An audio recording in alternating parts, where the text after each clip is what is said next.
Chapter 222. It was said that the simpler the clothes, the more it reflected a person's temperament and self-restraint. Jingwan was undoubtedly so. Jingwan had two completely different experiences and cultural accumulations of two completely different lives. Because of her previous life, she had foresight and a magnanimity that ordinary girls could not match. Also because of the hardships and tribulations in her previous life, she was tenacious and unyielding. In this life, her ancient upbringing and the warmth of her family made her more reserved and gentle. All these things were mixed in her, but they did not contradict each other. She was like the highest quality jade that had been carefully carved and polished, blooming with a brilliant radiance. Jingwan stood in the center of the field with a calm face. She faced the south and bowed to the many guests who were watching the ceremony. She turned to the west and knelt on the mat that had been placed in advance. Zhou Shuang came forward to comb her hair and then put the comb on Jingwan's left side. Perhaps it was because there were too many people and guests, but Zhou Shuang seemed to be a little nervous. Jingwan felt that her hands were trembling a little, but fortunately, she was able to control herself. If she made a fool of herself, even if no one said anything, she would blame herself and be too ashamed to show her face. Jingwan got up, turned around, and knelt on the ground facing the east. She naturally put her hands on her thighs, with her elbows facing out and her fingertips facing in. Great Elder Princess got up, followed by Luo Rongyan and Madame Zhang. Great Elder Princess washed her hands and dried them on the steps. Then they returned to their seats and sat down peacefully. Then, the ceremony began. One of the secretaries came forward with a tray. On the tray, there was a plain dress with a matching handkerchief and hairpin. At the same time, Great Elder Princess walked to Jingwan, opened and closed her mouth, and recited a congratulatory speech. On an auspicious day in this month, I'll add a dress. Give up your youthful aspirations and follow your lead. May you live a long and prosperous life. Then she leaned slightly and combed Jingwan's hair. Because of her status, Great Elder Princess did not kneel down to add to Jingwan's hairpin ceremony. When Great Elder Princess took the hairpin, she paused slightly, which was rare for her. When a noble girl of high status reached the marriageable age, the concubines in the palace would usually give her a lot of things. The hairpin, and hairpin were basically given by the Empress, and Jingwan was no exception. However, Great Elder Princess knew that the gifts given by the Empress were not good. After all, her daughter also received a gift at the marriageable age. When she took the hairpin, she concluded that it was not given by the Empress. There was no reason for her daughter to be worse than Jingwan's. The Luo family was not frivolous, neither was her adopted daughter. No one would think that the Empress's gifts were not good and dared to switch the gifts given by the Empress. Great Elder Princess acted as if she hadn't noticed anything, but her goddaughter probably didn't know anything. After that, she turned around and returned to her original spot. Zhou Shuang stepped forward and straightened Jingwan's hairpin symbolically. Jingwan stood up, bowed to Great Elder Princess, and then turned back to the east room. Zhou Shuang took the tray from the minister and followed Jingwan to the east room. There were only Nanny Gong and Jingwan's two maids here, so there were no outsiders. Jingwan shook Zhou Shuang's hand with a smile. Her palm was indeed a little sweaty. She opened her mouth slightly and said, "Well done." Zhou Shuang breathed a sigh of relief and smiled. Several people helped her to change into a plain dress. The pure and beautiful dress symbolized the innocence of a girl. When it was taken off, it seemed to fade away.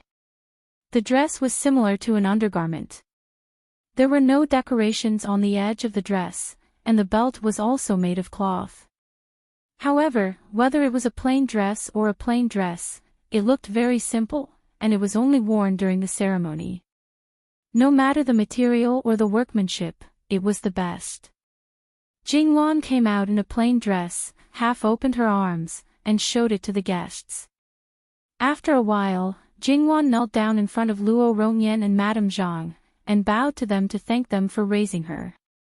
However, Jingwan's bow made them feel ashamed. Madame Zhang couldn't stop crying.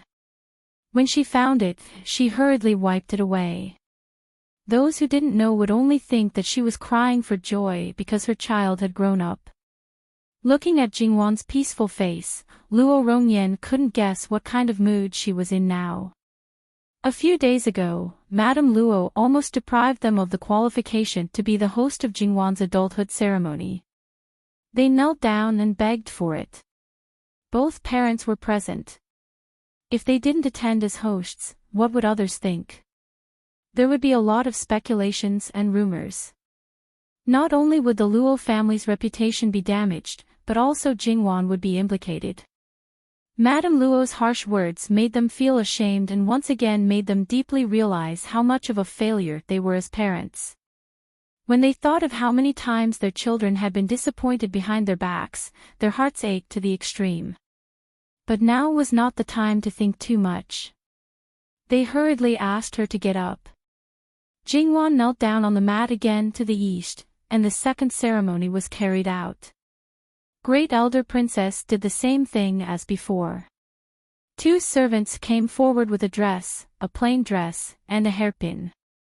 Great Elder Princess stood in front of Jingwan and recited a congratulatory speech. On the auspicious moon, you will wear it. I respect you for your majesty and prudence. May live for 10,000 years and enjoy whose blessings forever. After Zhou Yingshuang took off the hairpin on her head, Great Elder Princess took out an exquisite and expensive hairpin and Jingwan's hairpin and put it back on her head. Zhou Yingshuang adjusted Jingwan's hairpin. After Jingwan stood up and bowed to Great Elder Princess again, she took over Chu Ju's deep robe from Yuci and entered the east room with Jingwan to change her clothes. The light and elegant long skirt symbolized the innocence of a young girl, while the Chu Ju deep gown showed the bright beauty of a young girl in her prime. After they came out, they also showed off their clothes to everyone. Then, they faced the guests and knelt down. This was the second kowtow to show their respect to their teachers and seniors. No matter from which point of view, Great Elder Princess accepted her bow and stood up with a smile. Then, the third edition was carried out. There were 3 officers carrying large sleeves, long dresses, ceremonial robes, and hairpins. Great Elder Princess stood in front of Jingwan and recited the greeting 3 times, in the name of the year, in the name of the month, in the name of the salty jars. Since the brothers are here, they have become Jud. Since the yellow river is boundless, you shall be blessed by heaven. Zhou Yingshuang took off the previous hairpin. Great Elder Princess and Jingwan put on the hairpins. After 3 editions, she changed her clothes 3 times, which showed the gorgeous process of Jingwan's transformation. Jingwan, who stood in front of everyone, was wearing a long dress with large sleeves, long dresses, and ceremonial robes. She looked graceful and elegant. It seemed that no one was more suitable for this dress than her. Many of the guests were whispering. No matter in their expressions or words, they were all full of admiration for Jingwan. Then, they looked at Prince Jin as if they were thinking about something. It seemed that it was a pity to marry such a living king of hell. Li Hongyuan looked at Jingwan with a deep look. No matter how many people were around now, he only had eyes for her. It was not that he had never seen Jingwan dressed up, but it seemed that no one had ever seen her so seductive. Every word and action of hers seemed to hit his heart directly, which was itchy, numb, and a little indescribable pain. Perhaps it was because it meant that she was an adult. To put it bluntly, Li Hongyuan was a vicious wolf who had been waiting by the side for a long time. He always wanted to take Jingwan back to his nest. Now, he had all the land, people, and he only needed the right time. He had waited for so many years, and in the process, he was also impatient. There were only a few months left, but his impatience seemed to have reached an unprecedented peak at this moment. Li Hongyuan withdrew his gaze from Jingwan and lowered his head, trying his best to suppress the impulse to take Jingwan away under everyone's watchful eyes. Obsessions, demonic barriers, once obtained, they could probably be eliminated. Li Hongyuan felt that this kind of thing probably would not happen to him. Once he got close to her, he wanted to get closer to her by another Zhang. In the past, he could scheme for her to be engaged to someone else, and even worked in the dark.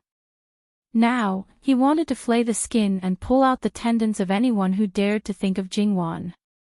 Prince Rui also withdrew his gaze from Jingwan. He did not know how many times he lamented that it was a pity in his heart. He inadvertently glanced at Li Hongyuan sitting next to him. "Sixth brother, what's wrong? Are you feeling unwell?" Prince Rui's words seemed to have pulled him out of a bad situation, and he suddenly turned his head. At that moment, Prince Rui only felt that he was being stared at by the most ferocious beast. It was malicious and ruthless, with its bloody mouth wide open, as if it could pounce and tear you to pieces at any time.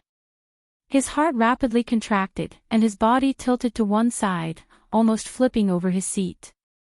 Prince Rui's expression was abnormally ugly. Although he did not flip over his seat, it was already very rude and humiliating. His status was noble, and he was sitting in the first row. Many people saw it. At that time, he did not even dare to look at the other people's expressions. He tried his best to maintain his composure. Fortunately, this was not difficult for him. He did not want to look at Li Hongyuan again. In fact, he did not dare to admit his fear. What else could he do if he did not admit it? In fact, Li Hongming instinctively wanted to run away. It was not that he had great willpower to restrain himself, but it was purely because his legs were weak and he could not stand up. From the time he was born until now, he had never been so embarrassed. Even if others did not know, he was very angry in his heart. His attitude towards Li Hongyuan had already changed, but at this moment, he hated him even more than before. Li Hongyuan glanced at his legs. They were actually trembling in fear. TSK, that was all he could do. Li Hongyuan smiled for no reason, but it looked very evil. Anyone who saw it would feel their scalp tingle. This living king of hell could really make people's hearts tremble in fear. Jingwan pursed her lips. Her heart was also a little irregular right now. This man was simply like that poppy. You knew it was fatal, but you would still be bewitched by him. Especially when he deliberately seduced you. How many people could resist? And if one really got addicted to it, it would probably be really hard to quit. Jingwan did not know that to Li Hongyuan, she was the heart-linking voodoo. Only when she was safe would he be safe. He never wanted to abandon her. He only wanted to place her at the top of his heart and protect her in the palm of his hand. However, he did not want to lock her up so that no one could see her or think about her. As long as she was within his reach, he was willing to give her everything she wanted. He wouldn't imprison her, but he would destroy everyone who coveted her. Disregarding everything else, just this person beside him, his so-called third brother, Li Hongyuan used to be on the same level as his third imperial brother and had the same thoughts as him. A woman who only had looks, no matter how beautiful she was just a plaything. Even if he cared for her a little, deep down, he thought that she was not presentable and would only embarrass him if he brought her out. As for Jingwan, she had a good family background and was the best of the best. She was the person who could give them face the most. Naturally, she was the one they wanted the most. Now this person was his eyeball, his heart, and his flesh. He couldn't tolerate having thoughts that he shouldn't have because he admired her. If he had evil thoughts because of selfish interests instead of her own heart, he deserved to die. Li Hongyuan's smile became more and more bewitching. Jingwan withdrew her gaze and thought, this scourge. The three officials removed the furnishings for the coming-of-age ceremony and set up a wine banquet on the west steps. Great Elder Princess motioned Jingwan to take a seat. Jingwan stood on the west side of the table, facing the south. When Zhou Yingshuang served the wine, Jingwan turned to face the north. Great Elder Princess took the wine from Zhou Yingshuang's hand, walked to Jingwan, and then recited a toast. "The sweet wine is thick, and I recommend it to your fragrance. Worship the place where you are sacrificed to determine your good fortune. Don't forget the birthday examination in the sky-bearing empire." Jingwan bowed to Great Elder Princess and took the wine. Great Elder Princess saluted back. Then, Jingwan sat down on her knees and sprinkled some wine on the ground as a libation. She held the wine cup with both hands and touched her lips symbolically. Even so, she still tasted something. It was sweet, a bit like ordinary sweet wine. However, the Luo family was rich, so the material used to make the wine was certainly not ordinary rice. Jingwan put the wine cup on the table. Zhou Yingshuang served a small bowl of crystal-clear rice. Jingwan took a small bite, put it down, and saluted to Great Elder Princess. After Great Elder Princess saluted back, Jingwan got up and left the banquet. Jingwan walked to Luo Rongyan and Madame Zhang, knelt down, and listened to their teachings. Luo Rongyan had mixed feelings. He had prepared a speech, but at this time, he couldn't say a word. After a while, Luo Rongyan said, "I hope you live a peaceful and prosperous life." Madame Zhang sobbed softly and didn't say a word. This kind of situation was not unheard of, so it would not be criticized by others. But was Luo Rongyan's teaching? In the eyes of others, it was his love for his daughter. Jingwan also had mixed feelings.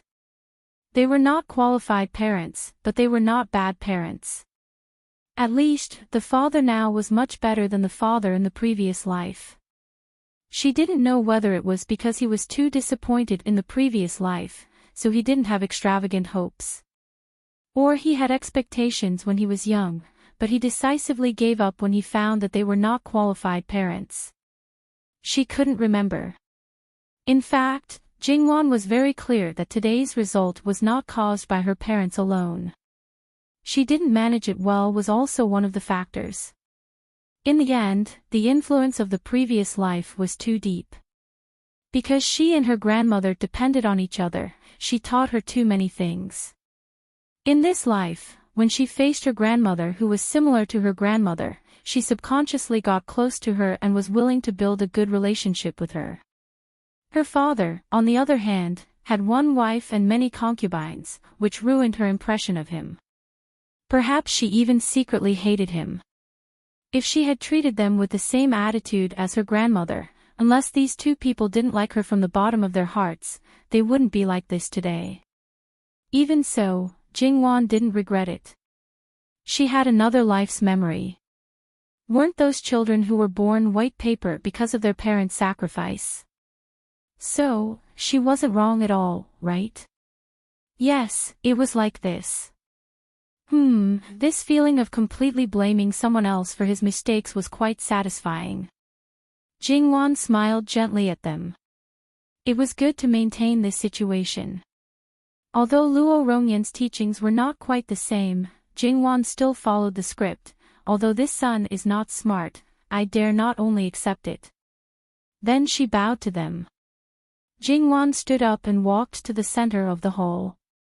She bowed to the main guests, the musicians, and the performers. Everyone nodded in return. Luo Rongyan and Madame Zhang stood up and walked to Jingwan's side. My daughter's hairpin ceremony is now complete. This one thanks everyone for their hospitality. The three of them bowed to the audience again. The entire agenda was finished. The other masters of the Luo family came out to greet the guests. The male guests were led to the front courtyard, and the female guests were led to the back courtyard. It was still early to leave the banquet, so now was the time to chat and build relationships. For the princes who needed a lot of help, they especially couldn't let go of this opportunity. Not only did they have to rope them in, but they also had to prevent others from expressing their goodwill. It was really exhausting.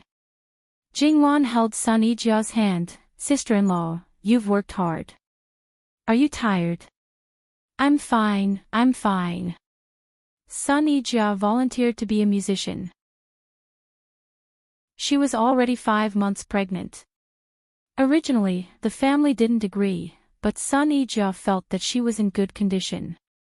Except for a little morning sickness in the first 3 months, she had been very good. If it wasn't for this belly, no one would think that she was pregnant. The hairpin ceremony wouldn't take long, so there shouldn't be any problems.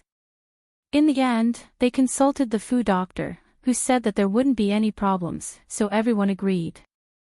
Speaking of which, in the Luo family, there was probably no one who was better at playing the zither than Sun Yijia.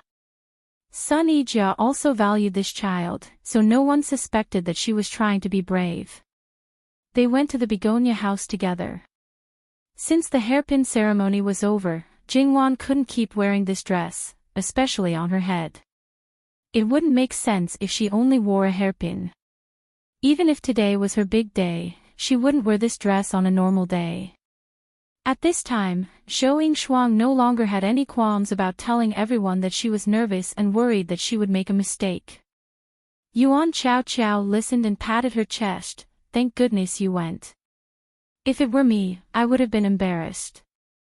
Jing Wan laughed. It's not as exaggerated as you make it sound. Why not? You and Yijia might not feel anything, but I used to feel the same way as Yingshuang. Yuan Chao Chao retorted. Jingwan and Sun Yijia looked at each other. It seemed to be true. Jingwan was trained by her scumbag father since she was a child, and Sun Yijia grew up in the palace. She had been hugged by the emperor and acted coquettishly with him. She was also very familiar with the other nobles, so why would she be nervous? Sister Wan is going to be the princess consort in the future. If you spend more time with her, you won't be nervous when you meet other people. Sun Yijia smiled. How is that the same? It's 2 different things, okay? It's not a big deal. You'll be fine after experiencing this a few more times. There will be plenty of opportunities in the future. Jingwan patted their arms. Zhou Yingshuang and Yuan Chao Chao might not know each other well, but Sun Yijia knew very well that Jingwan wanted to help them, or rather, protect them. Women of their birth were not of high or low status. If they had the support of a princess consort, they would have a much better life in their in-laws' family after they got married. Even if they did not have any children, their in-laws would not dare to make things difficult for them. Moreover, if their husbands wanted to favor their concubines and neglect their wives, they would have to think twice. Jingwan especially hated this kind of thing. Sister Wan was indeed a person who drew a clear line between love and hate. Although it was not to the extent that love makes one live, hate makes one die, she was not stingy when it came to her ability. Nanny Gong and the others had already prepared the clothes for Jingwan after the hairpin ceremony. She didn't need to choose at this moment. She quickly changed her clothes and dressed up. Sun Yijia was inadvertently attracted by the hairpin taken from Jingwan's hair. She instantly thought of the same question as Great Elder Princess, where are the hairpin and hairpin? Third young madam, here they are. Qing Zhu brought a tray over. Sun Yijia reached out and took a look. Sure enough, they were there. What's wrong? Is there anything special about these things? Yuan Chao Chao leaned forward and asked. Nothing. They just look very unique. Sun Yijia smiled faintly. It was so disrespectful to switch the things rewarded by the Empress. Even if she knew it, it was better to pretend that she didn't know. Even if it was exposed in the end, the culprit would take the blame. It had nothing to do with the Luo family. According to Sun Yijia's understanding of that aunt of hers, her tolerance towards Jin Qinhuang was out of the ordinary. She was even able to give up her dignity as the empress. It was probably because she was able to endure to this extent that Wang did not find trouble with her. After all, she was still the empress. Such a compromise was too much and was indeed not easy to handle. Many times, Sun Yijia admired her aunt very much. However, she was the noblest woman in the world, but she was tolerant of the nominal son of a concubine. Even if it was an expedient measure to protect herself by retreating in order to advance, she was not only aggrieved but also made others think that she was a coward and easy to bully. Of course, other people in the harem couldn't bully her. She was the only one who compromised. Moreover, she had only confronted Prince Jin a few times. Few people knew about it. But so what? After Jingwan dressed up, Sun Yijia felt ashamed of her own inferiority. How could such a tender cabbage be eaten by a pig outside? Leaving the begonia house, Jingwan, as today's main character, naturally had to entertain the guests. Just now, old Madame Luo had already sent someone to inform them to go directly to Shiyuan. Everyone went there to watch the opera. At the entrance of Shiyuan, Jingwan saw the listless Gu Xiaomei. Jingwan's first reaction was, oh, her life was quite tough. She didn't die. At that time, the doctor said that she might not make it. In the end, she was thrown to the country estate. No one took care of her, but she stubbornly survived. As long as she was still alive, Jingwan didn't find it strange that she would appear here. Her uncle and aunt were quite sensible. They moved out on their own. As long as they didn't fall out with each other, it was natural for them to visit her when she became of age. When Gu Xiaomei saw Jingwan, her eyes were filled with bone-deep hatred. However, she quickly withdrew her gaze and even greeted Jingwan properly. She lowered her head and stood to the side. It was obvious that she wanted Jingwan to go in first. Logically speaking, Gu Xiaomei was an elder. Jingwan wasn't married. Even if she was a daughter of an official, she didn't have a rank. When one didn't care about status, one naturally had to consider seniority. Did she really not know the rules, or was she doing it on purpose? Even Sun Yijia's eyes were sharp when she looked at her. Jingwan felt very speechless. You were the one who wanted to get close to that man. You were taught a lesson by him. Now you hate me. Isn't this role reversed? Shouldn't you be the one who should be angry? Why is Wan standing at the entrance? Greetings, Your Highness. The group of people hurriedly greeted him. No need for formalities. Who is this? Li Hongyuan's gaze fell on Gu Xiaomei. It was obvious that these people had stopped at the entrance because of her. Where did she come from? Jingwan was surprised.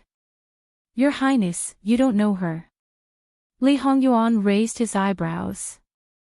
Should this prince know her? Jingwan thought for a moment. This prince didn't see her face clearly at that time. Or maybe he just met her once and couldn't remember her at all. Both seemed to be reasonable. No. Jingwan glanced at Gu Xiaomei and saw her body tremble. Speaking of which, the person she wanted to pursue, the person who almost killed her, didn't have any impression of her. This was a big blow. Let's go in. Li Hongyuan stepped into the west garden first. Jingwan followed him in a step behind. Sun Yijia and the other two deliberately slowed down a few steps. Regarding Gu Xiaomei's glorious deeds, Sun Yijia didn't see it with her own eyes, but she heard her husband talk about it. The other two were even more eyewitnesses. They were all the daughters. When they were at home, they saw many of their fathers disgusting yin-yang. Therefore, they deeply detested people like Gu Xiaomei. In Shuang, you say, why are there so many wretched people in this world?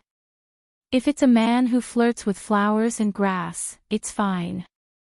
But there are also girls who shamelessly throw themselves at him, encouraging those men's arrogance. They become more and more unscrupulous, simply. Zhou Shuang covered her mouth. It's getting more and more outrageous, spouting nonsense. Who doesn't know that Jin Qinhuang is now wholeheartedly focused on Jingwan? Moreover, he has always been uninterested in people who throw themselves at him. Yuan Chao pulled her hand away and smiled. You're right, the title of living king of hell is not for nothing. Luckily, he escaped once, but he's still not tactful. If he wants to throw himself at him again, he probably needs to tell his family in advance and remember to collect the corpse at the mass grave. What's the use of telling his family? Jin Qinhuang likes to be implicated. Alright, don't say these unlucky words. Let's hurry and go in. Sun Yijia urged. Only then did the two people remember that they shouldn't say such dirty things to a pregnant person's ears. They smiled apologetically and held Sun Yijia's arms, one on the left and one on the right, as they walked into the West Garden. From afar, they could hear the sound of singing. Bypassing a bush of flowers and trees, they saw the stage. Our Jin Qinhuang was still talking with Jingwan and didn't have the slightest intention of going to the male guest seats to sit and watch the play. Therefore, a certain person's purpose for coming here was obviously an ulterior motive.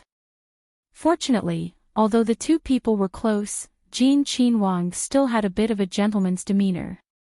Probably because a certain person's reputation was really too bad. Even if they were close, Jingwan was also coerced and was a victim. In the current situation where women had always been strict, unexpectedly, no one accused Jingwan of anything.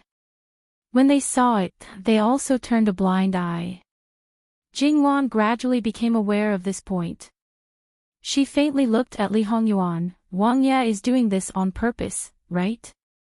Li Hongyuan looked at Jingwan rather puzzledly. What? Pretend, you can continue to pretend with all your might. Nothing. Li Hongyuan chuckled.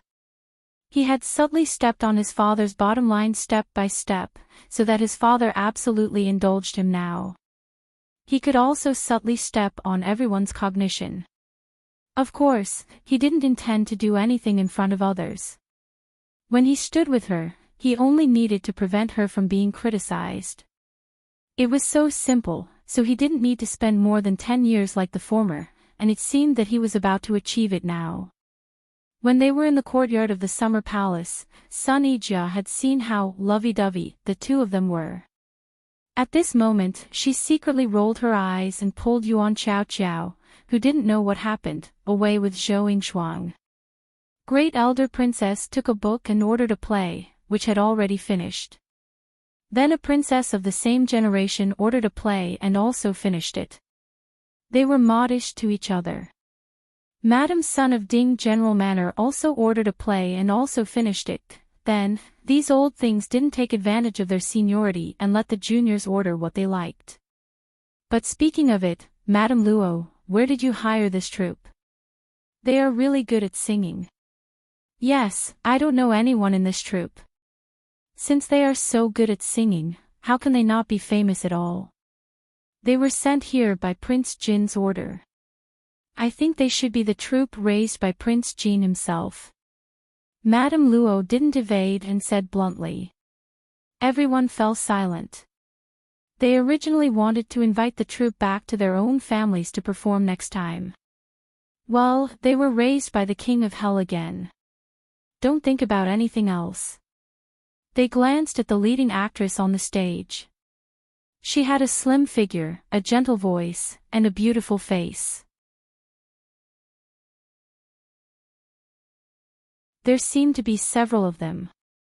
In many people's eyes, an actress was similar to a prostitute, a lowly thing that couldn't be seen in public. There were also a bunch of foxies raised by so many people. Prince Jin specially sent them here today. Did he value third Miss Luo or did he specially send them here to slap her in the face? This old Madame Luo was really able to keep her composure. If it was someone else, if the young lady that was held in the palm of their hands was treated like this, they would have long exploded in anger. However, the other party was Wang, a living king of hell. There was no need to say anything. Even if she said anything, it would also be a waste of time. From the beginning, Madame Luo knew that with such a prospective grandson-in-law, the Luo family would definitely be hated. Whether it was sympathy or gloating, she knew clearly in her heart whether it was sweet or bitter. As for whether he would prove to the world how he treated Wan, Madame Luo didn't want to say anything now. She just waited and saw. Great Elder Princess, who didn't know the inside story, felt unbalanced. Why was her adopted daughter bullied by that evil creature? Where is Jingwan? Why haven't I seen her for so long? When she said this, she was clearly looking at the two figures who were only one step away from each other. Others didn't dare to go up, but Nanny Gong didn't have that concern. Miss, Great Elder Princess is looking for you. Jingwan subconsciously looked back and looked at the main seat of the female guests. Her foster mother was looking at her. She was a little far away, so she couldn't see clearly. However, Jingwan felt that her foster mother seemed to be angry. She felt a little guilty and short of breath inexplicably, as if she only cared about her love and left all the elders, relatives, and guests aside. Your Highness, I'll leave first. Without waiting for him to respond, Jingwan squatted down and quickly left. Li Hongyuan watched Jingwan's figure disappear for a moment and soon appeared on the second floor of the balcony. She first greeted the noblewomen, and then held Great Elder Princess's arm and acted coquettishly with a smile on her face. Li Hongyuan didn't know what Great Elder Princess said to her. Li Hongyuan crossed his arms in front of his chest and leaned against the rockery. His legs were crossed and his whole body looked very lazy. On the stage, there were plays one after another, and there was even a martial arts play. Li Hongyuan was absent-minded and hadn't seen Jingwan for a long time. He heard voices coming from the direction of the courtyard gate. It was the men who had finished their relationship and came to watch the play to kill time. Li Hongyuan stood up straight and went straight to the female guest seats. Seeing Li Hongyuan come upstairs, the maid hurriedly reported to Madame Luo. As the master and an old lady, Madame Luo didn't need to care about trivial things. So Madame Luo had been sitting on the side with Li Hongyuan all the time. She didn't sit relatively at the back according to her status, but in the first row, with Great Elder Princess. Therefore, Great Elder Princess naturally heard the maid's words. Great Elder Princess just wanted to pull him over and give him a good scolding. Li Hongyuan was clever and came to the door himself.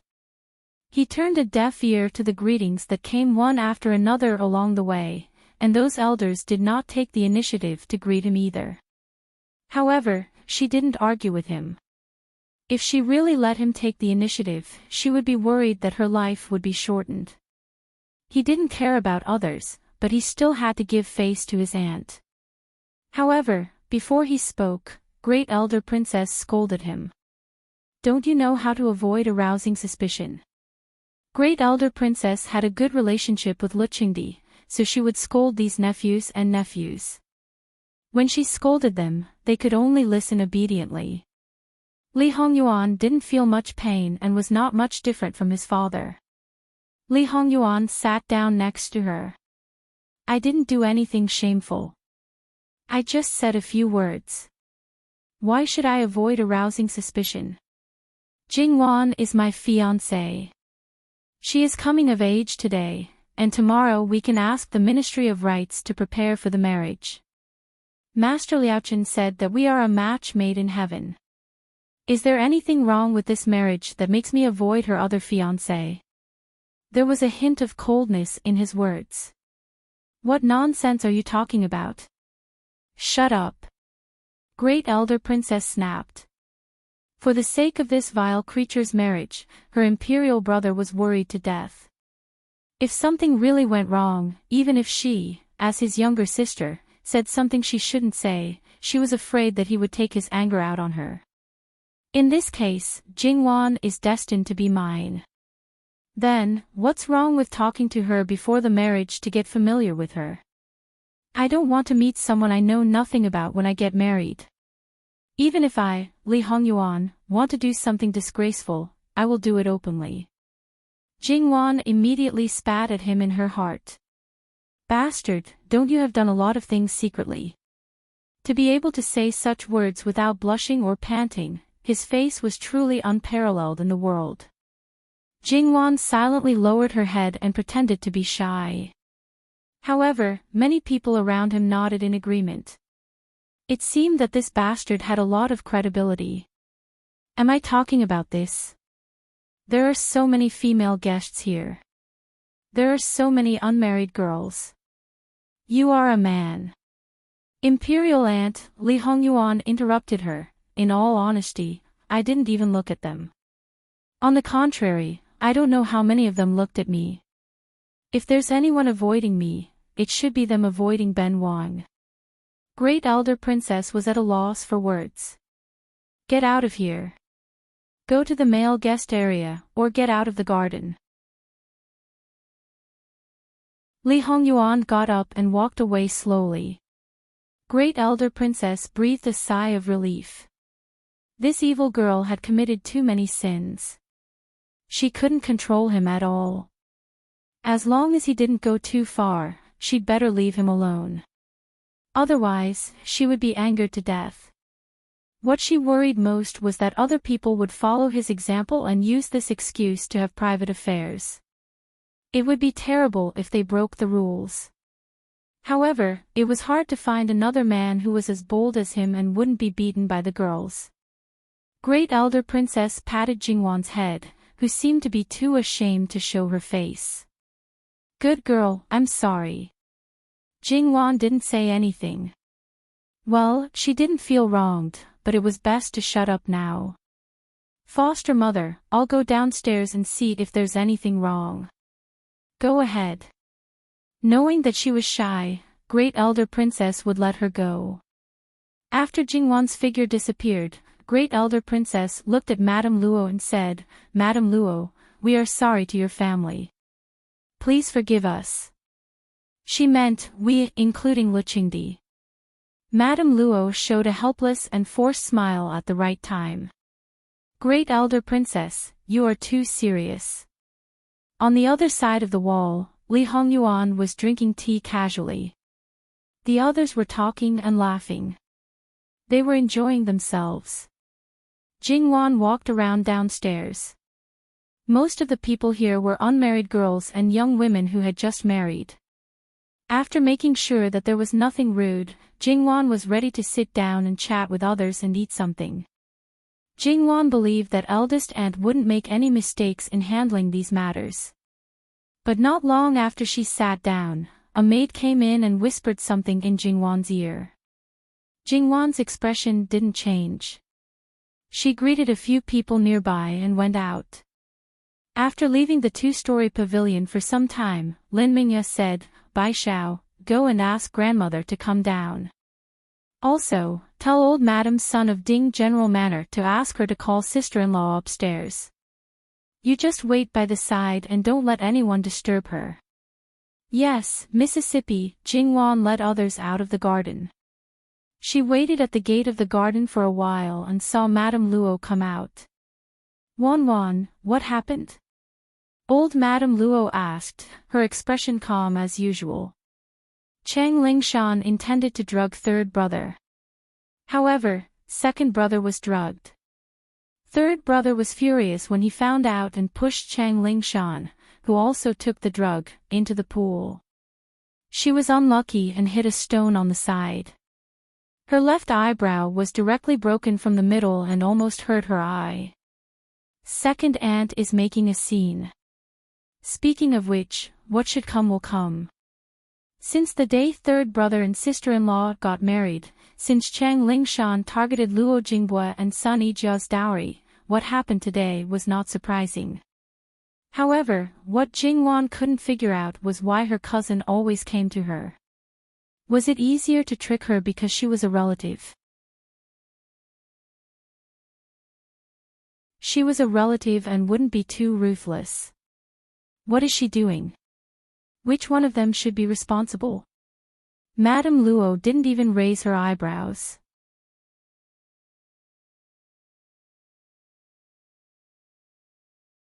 Chapter 223. What is she making a fuss about?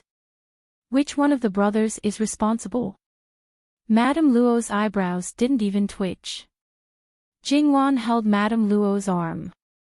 Grandmother, who do you think second aunt wants to be responsible? Madame Luo sneered and didn't answer Jingwan's question. Obviously, she knew what was going on. Compared to Luo Jingming, Luo Jingbo was the son of the first wife and pioneered a new way of painting. Now, meticulous brushwork was slowly becoming more popular and more popular. It was almost certain that he would become a master of his generation. Although he married a wife, her face was disfigured and her dowry was very generous. The latter was the son of a concubine and his father was bedridden. He was currently studying in the Imperial College and had the title of a scholar. In comparison, his advantage should be that he was single. There was a saying, it's better to be a poor woman than an emperor's concubine. However, in reality, how many women had such willpower and feelings? Luo Jingbo and Luo Jingming were far from the difference between an emperor and a commoner. The biggest difference between them was nothing more than fame, future, and wealth. However, these were already enough. Many people pursued these for their entire lives. There were still people who believed that Luo Jingbo wouldn't like Sun Yijia. Most people believed that a girl's face was everything. If her face was disfigured, her everything would be ruined. At the same time, they also believed that men only cared about a girl's face. How ridiculous. The relevant people had already gathered in the second branch's main courtyard, Plum Residence. When Jingwan and Madame Luo arrived, the second aunt of the Luo family was sitting arrogantly on the main seat.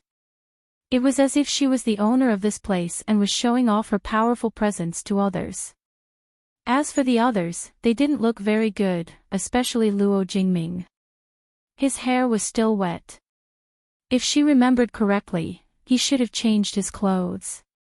His face was a little pale, but there was an abnormal flush on his cheeks. It seemed that the effects of the medicine he had taken had not dissipated.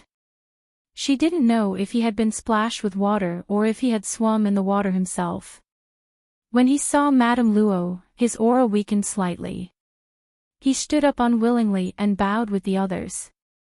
Madame Luo's expression was indifferent. After she sat down, she asked, "What exactly do you want?" Second Miss Luo's breathing stagnated, as if she had suffered a great blow.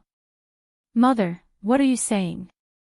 Your granddaughter has been bullied to this extent, and you're asking me what I want to do. What do I want to do? What can I do? I just want to seek justice for my pitiful daughter." Then, he clenched his teeth and put on an extremely aggrieved look. "Justice? What kind of justice do you want?" Madame Luo's face was cold. Jingbo hurt her face.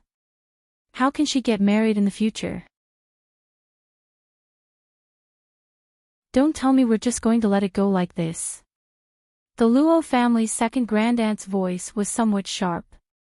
Luo Jingbo's face was gloomy. At this time, he even wanted to disregard his status and beat her up. He was usually a free and easy person. Even though he had matured a lot after getting married, his nature was still somewhat casual. Now, it could be seen that he was furious, but in the end, he held it in. "Then why don't you tell me why Jingbo would hurt someone?" When Madame Luo asked this question, the Luo family's second grandaunt's face was full of resentment. She suddenly looked at Luo Jingming with a gaze that looked as if she wanted to eat him up. "You'll have to ask my good nephew about this. He's so black-hearted that he actually schemed against his own cousin." Lingshan's innocence was almost ruined by him. At this time, Luo Jingming was feeling terrible. It was probably because of his family background. Among the three oldest brothers, he was the most reserved. However, as the saying goes, even a person made of mud had a temper. He had suffered an unexpected calamity and was even blamed for it. Naturally, his mood was not good. He glanced coldly at the Luo family's second grandaunt. Is Chang Lingshan an outstanding beauty, or is your Jiang family's high status worthy of him coveting her? Don't flatter yourself. In reality, even though Luo Jingming was the son of a concubine, his upbringing was not bad at all. His future might not be as good as Luo Jingbu's, but as long as he steadily walked down the path, his future would definitely not be bad. In addition, the Luo family's current momentum was great. There were too many people who wanted to form an alliance through marriage. However, the children of the Luo family who were not of age would directly reject marriage. Luo Jingming was very popular. The fact that he was the son of a concubine might have some impact, but he was personally taught by Luo Peishan just like the other two brothers. That little flaw was not enough to make a difference. Moreover, don't forget about those who had secretly pledged their allegiance to Jin Qin Wang. Their daughters could not enter Jin Qin Wang Fu.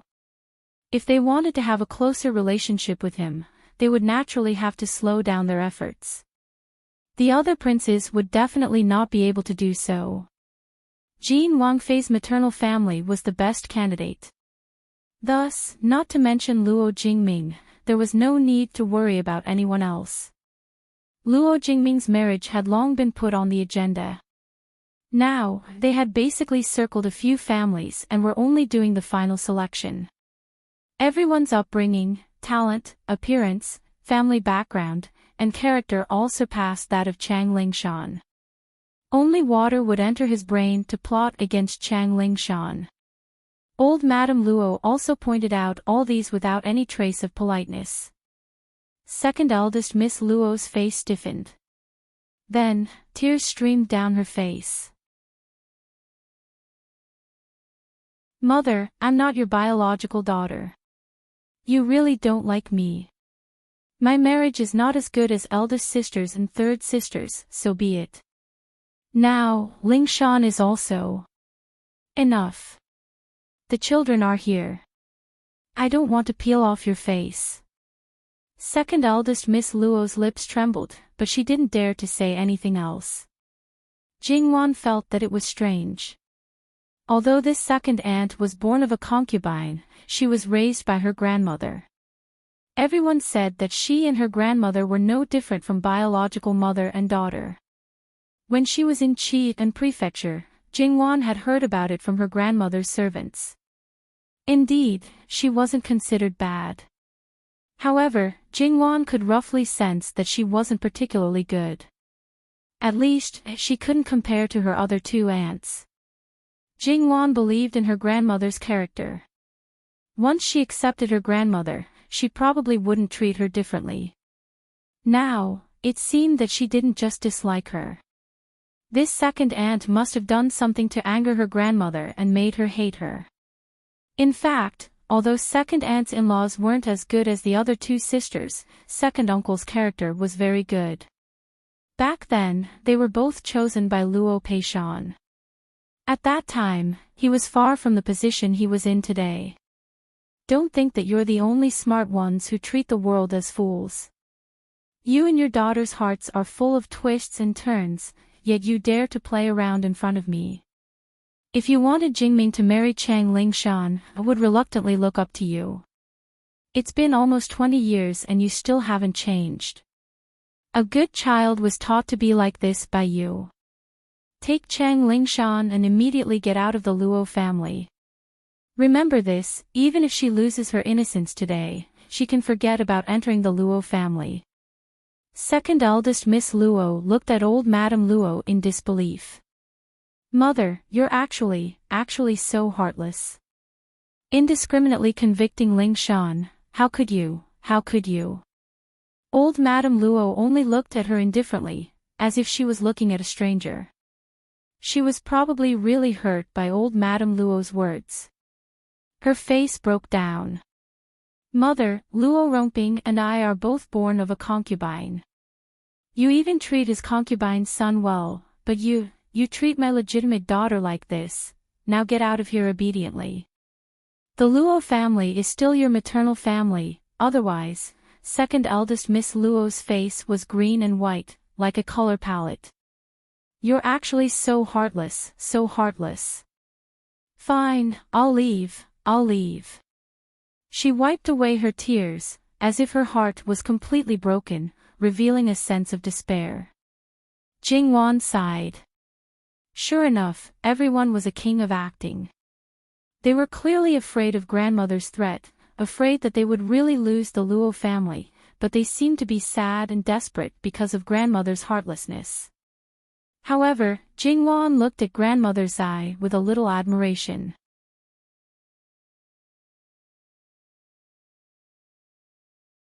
She was really domineering and mighty. Second eldest Miss Luo took the injured Chang Lingshan and left. Before leaving, she kept crying and making a fuss. In the end, she was directly slapped twice by her mother, scolding her for being a slut with a cheap life and for not being reincarnated into a good family. She deserved to end up like this today. Everyone knew that she was scolding Chang Lingshan for everyone present to hear. However, old Madame Luo was completely indifferent, so she had no choice but to leave.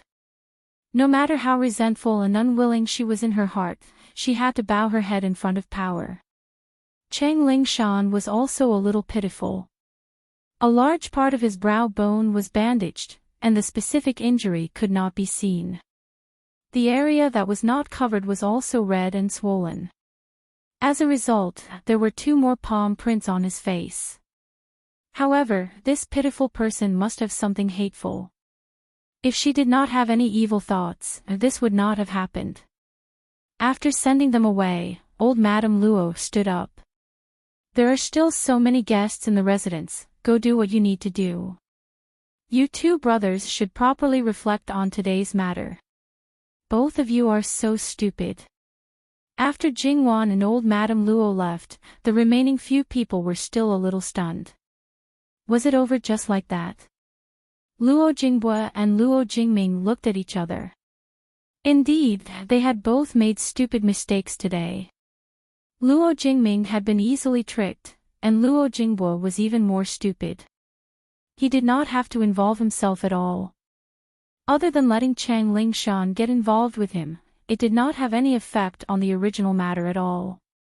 However, even if they were scolded for being stupid, they still admired their grandmother.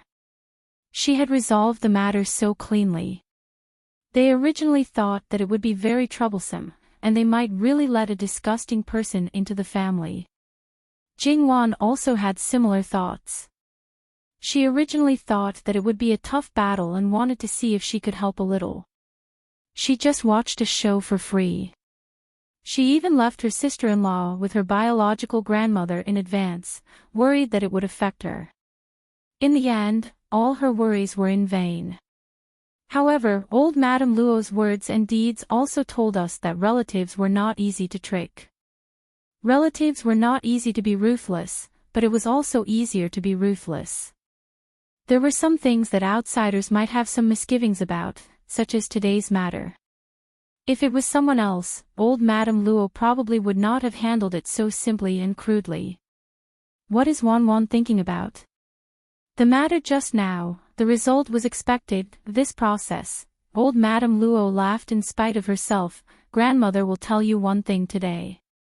When you can borrow power, don't be polite. When you can hold others, don't be soft-hearted, and even more so, don't be soft-hearted. Even if it was a former relative, when you want to control him, it already shows that he is not worth your effort. Therefore, there is no need to be polite. Jin Qin Wang is a good banner.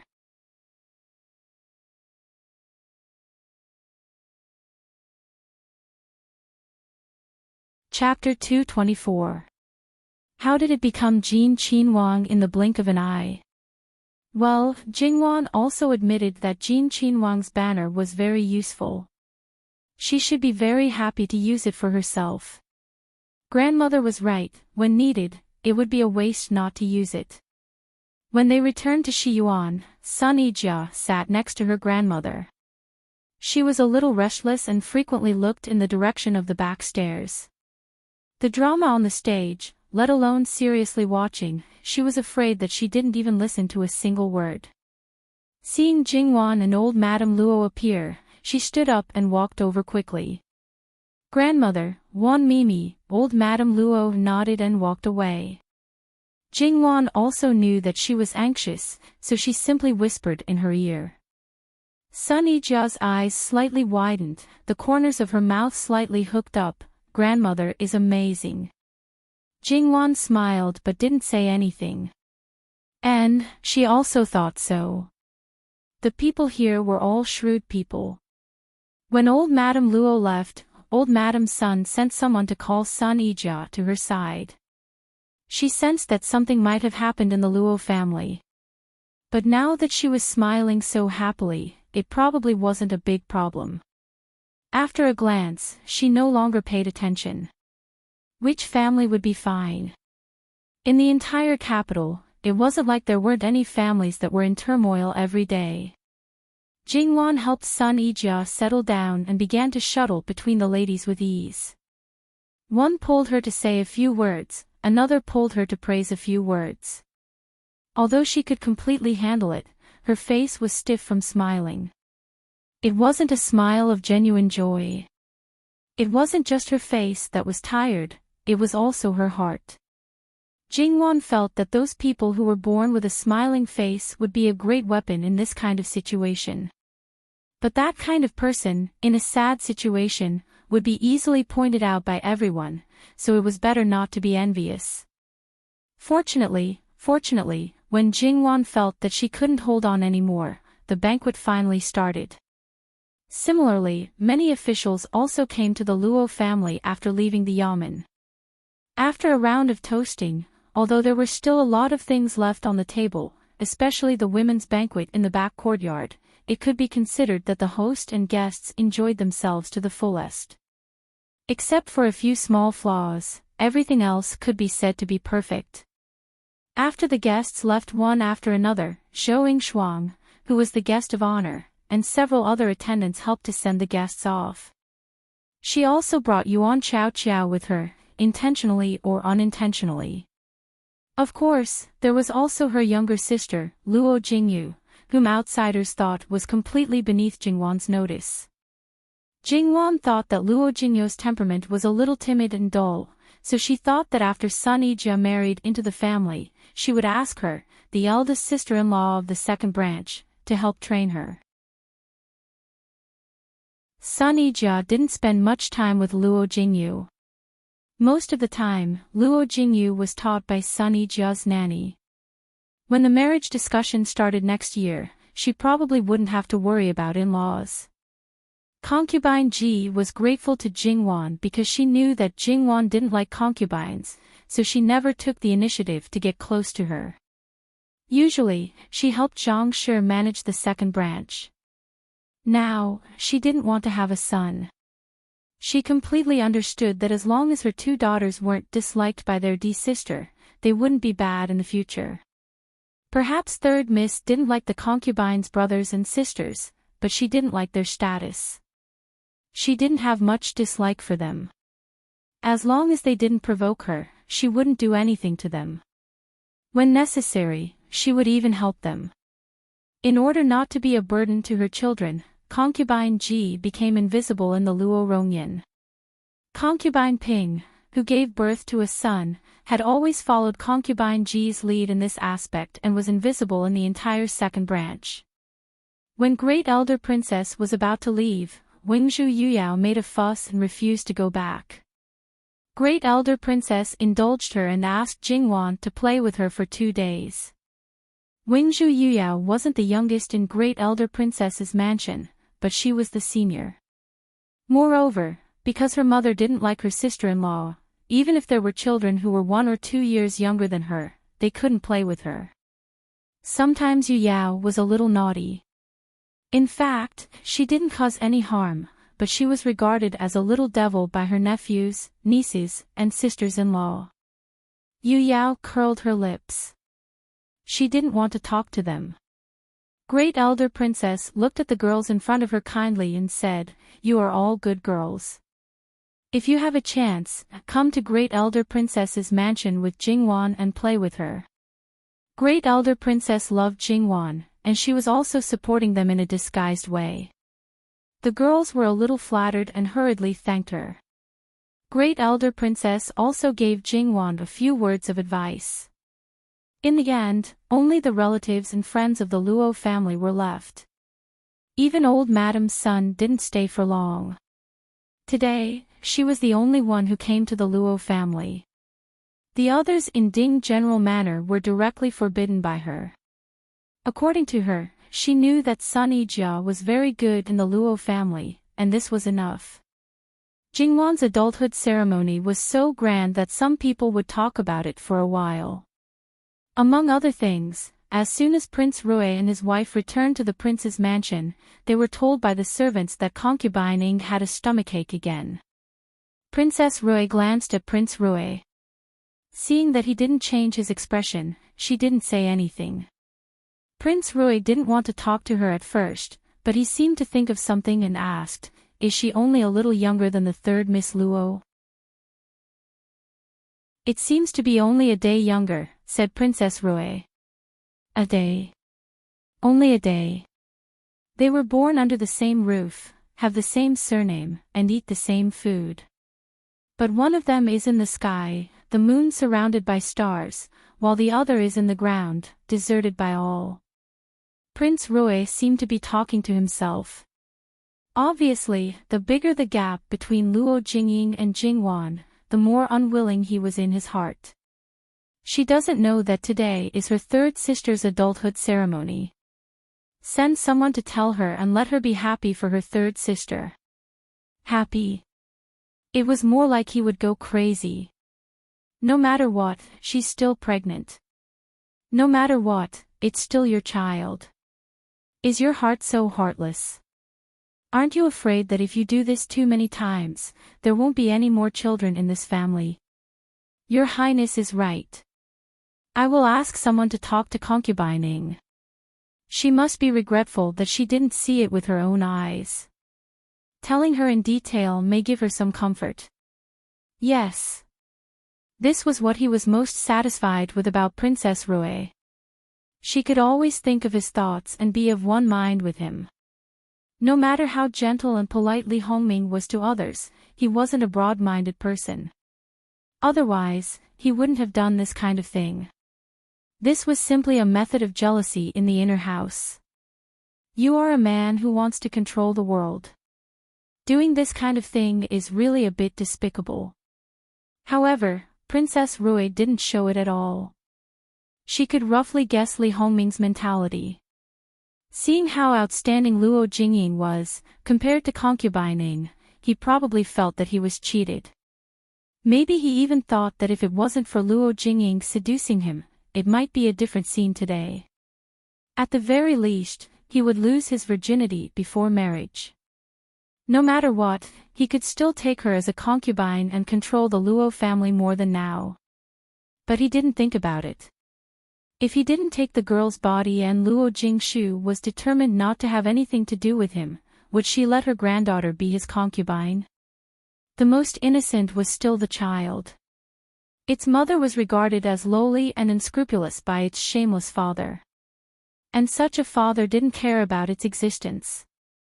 To be reincarnated into such a child, it probably had 8 lifetimes of bad luck. There were many capable people by Princess Rui's side. She casually ordered one of her mamas. However, this nanny had a grudge against Luo Jingying. When Luo Jingying was favored, Luo Jingying had ruthlessly humiliated her. She had always been proud of herself in front of the princess consort. Humiliating Luo Jingying was akin to killing one's mother and stealing one's child, so she bore a grudge against Luo Jingying. During this period of time, she had secretly made trouble for Luo Jingying. However, Luo Jingying relied on the piece of meat in her belly and did not suffer too much. Now, she had an opportunity to openly humiliate Luo Jingying. She found someone who was eloquent and sarcastic. She briefly explained the situation and asked those people to tell concubining in detail. That woman understood tacitly and accepted the benefits. She patted her chest and promised that she would be satisfied. She obviously didn't see it with her own eyes, but based on the basic things, she infinitely exaggerated and described it vividly, as if the scene was worthy of being crowned by the emperor. It was originally a story full of loopholes, but it was related to Luo Jingwan, her biggest enemy. Since birth, they were destined to be incompatible. Naturally, if Luo Jingwan wasn't good, she would be relieved. If Luo Jingwan was good, she would be struck by lightning. She would never have a coming-of-age ceremony in this lifetime, not to mention endless glory, being surrounded by countless people, being envied by countless people, and receiving a mountain of precious gifts. She could easily bully and humiliate herself. The person who held the power to kill her also praised her. She tried every means to get something that she couldn't get, but she carefully placed it in front of her. She even had to worry whether she liked it or not. Why, she roared, screamed, and questioned, but she would never get an answer. Luo Jingying, whose temper had been somewhat restrained, flew into a rage and smashed everything in the room. She didn't know that she was injured. Because of the anger in her heart, Luo Jingying only came back to her senses when she felt a wave of heat overflowing from her lower body. Luo Jingying's face turned pale. She hugged her stomach and cried out in pain. Blood quickly dyed her dress red. It wasn't the first time that the people who served her had seen her go crazy, and it wasn't the first time that she saw blood. However, that child had always been lucky. After taking 2 doses of miscarriage prevention medicine, it would be fine. It gave people the illusion that her pregnancy was stable and nothing would happen to her no matter what. But this time was different from before. With so much blood, that child was most likely. The group of people were scared out of their wits. As for the person who had angered Luo Jingying, he had been smug at first, but now his legs and stomach were trembling. He took advantage of the chaos to slip out, but his heart was beating extremely fast. It was over, it was all over. His mind was blank, and the only thing left was this thought. When Princess Rui learned that Luo Jingying had asked for a doctor again, she didn't even lift her eyelids. It was expected. But this time, Princess Rui didn't wait for long. The servant girl trembled and reported. Princess Rui didn't wait for her to speak. Her heart thumped. She knew that this time it was probably not good. She hurried over. As soon as she stepped into the room, the servant who served her immediately knelt down.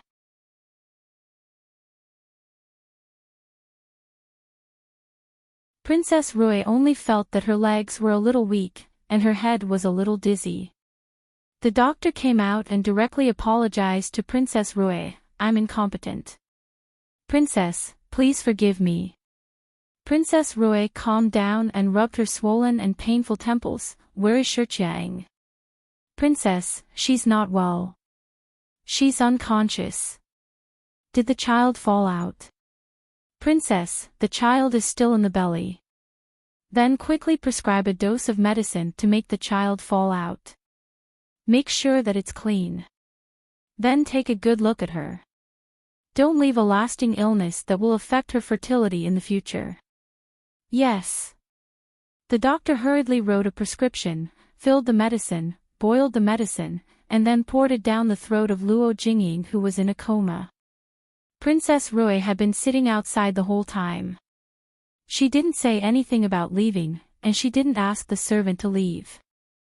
After the medicine was poured down the throat, she sent someone to inform Prince Rui. Prince Rui frowned, paused, and decided to take a look. As soon as Li Hongming walked to the door, he heard an old maid in the room say in a trembling voice, "Princess, the child is born. It's a boy." Li Hongming staggered slightly and subconsciously clenched his fists. He thought that he wouldn't care about it, but the result was far from being as calm as he expected. Children were the inheritance of a man. Without children, it was equal to cutting off the family line. He had 2 legitimate daughters, and the others either died at birth or died in the belly. None of them was a boy. This was the first child confirmed to be a boy. If it was born safely, it would be his eldest son. It was okay when he didn't know, but now he knew. His heart was burning with pain. Seeing Prince Rui come in with a gloomy face, Princess Rui looked a little sad and sad. "Your Highness, why is it gone?" His voice was frighteningly gloomy.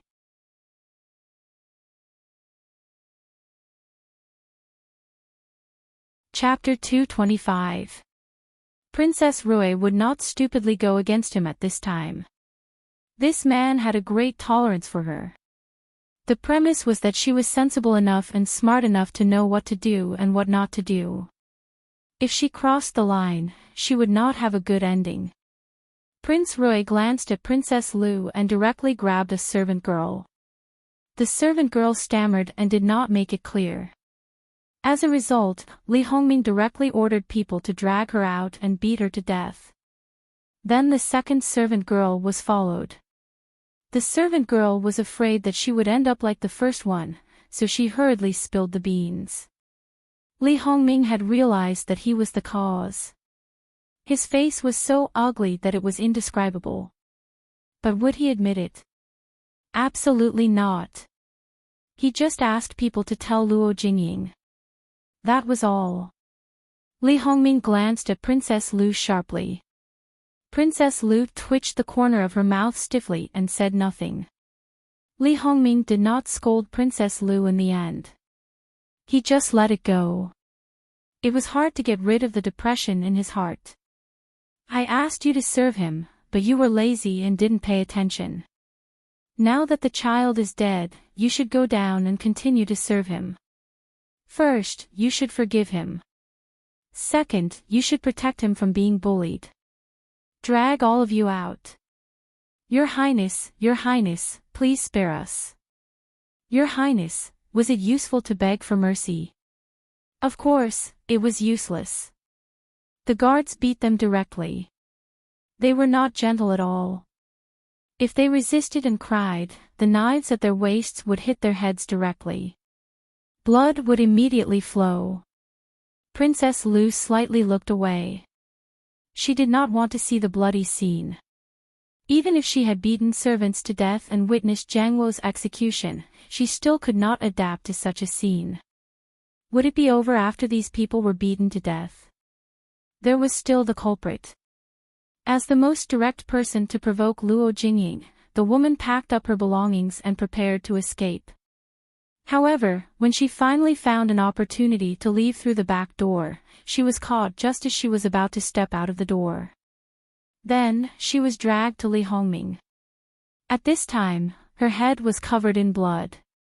Before Li Hongming could ask anything, she had already confessed that she was the mastermind. Princess Lu took a deep breath. At this point, she knew what Prince Rui was trying to do. Everything would be fine as long as this woman died obediently. Princess Lu wished she could strangle her to death. She could do nothing about it. Princess Lu's mammy also clearly knew what she was going to face. She obediently walked out and knelt down. She directly said that she had a grudge against concubining, so she took the opportunity to take revenge on her.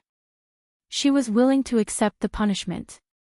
Compared to the others, he was unusually calm. Li Hongming naturally wouldn't be courteous to someone who had offered himself up to appease his anger. He waved his hand and ordered his men to take him away. "Your Highness." Princess Lu finally couldn't help but stand up and grab the mammy. She looked at Prince Rui with pleading eyes. However, Li Hongming's eyes were extremely cold and sharp. He was not moved at all. Princess Lu's body trembled slightly. She grabbed her mammy's clothes and refused to let go. Because she used too much strength, her fingertips turned white. The mammy gently but firmly pushed Princess Lu's hands away. The prince lost his son. Although it was him, she was the one who was aggravated. She was just a servant. How could she compare with the royal grandson? Now she only hoped that her family would not be implicated. However, she didn't dare to ask for mercy in person. But she believed that the princess would protect her family. I can't continue to serve you in the future. Princess, take care. Princess Lu couldn't help but take 2 steps back. Tears fell down, but she quickly wiped them away. She didn't look at Prince Rui. Because once she did, she was afraid that she would show hatred in her eyes. This man was so cold and heartless. Li Hongming cleaned up the mess and left without looking back. He didn't even think of going in to see the woman who had just lost her child. The pain of losing his son seemed to have completely disappeared. Look, this was Prince Rui, who was highly praised by outsiders. In his eyes, there was only the high position. In fact, Princess Lu didn't know that the reason why Li Hongming was so angry was not only because of the child, but also because of Jingwan and Li Hongyuan who embarrassed him. What was more, he was humiliated by Li Hongyuan's eyes. Except for her, there was no one else in the courtyard of Luo Jingying, including the person who was in charge of sweeping. The mess in the room had not been cleaned up. Princess Lu had a little sympathy for Luo Jingying before. After her mammy died, she was kind enough not to tear Luo Jingying apart. Anyway, the child was gone. From now on, she would not give Luo Jingying any protection. Yes, if Princess Lu secretly warned other people in the backyard, Luo Jingying would have had an abortion. Maybe she would have even lost her life. From now on, Luo Jingying could only fend for herself. However, didn't concubine Qiying love His Highness so much that she didn't care about anything else? However, His Highness revealed his true colors and beat her down to the ground. She survived and kept the child. Now, because she heard news about her cousin, she had an abortion. Should it be said that her love was too shallow, or that her ruthlessness towards her cousin was too deep? Princess Lu left with her people, and then casually arranged several people to serve Luo Jingying. When Luo Jingying woke up, there was only a strange little maid by the bed. But she was not in the mood to care about her for the time being. The first thing she did was to touch her belly. Her belly had been bulging. She had felt the movement in her belly. But it was gone. Her child was gone. Luo Jingying's expression was one of utter terror. From the moment she found out about the existence of the child, she didn't feel anything special. She only thought of it as a bargaining chip that could tie that man down and help her advance in her career. Later, she even thought of getting rid of the child because of Luo Jingwan's words. However, when she saw Prince Rui's heartlessness and hypocrisy, it could be said that she had nothing but the child in her womb. As the child grew up little by little and moved in her womb for the first time, she truly felt a different kind of emotion.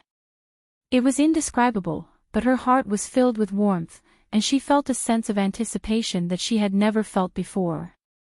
Now it was gone. Luo Jingying went crazy again. Regardless of her health, she broke the things that had just been put on the bed. The little maid originally wanted to stop her, but Luo Jingying was too scary in her eyes. She could only shrink in the corner for fear of hurting herself.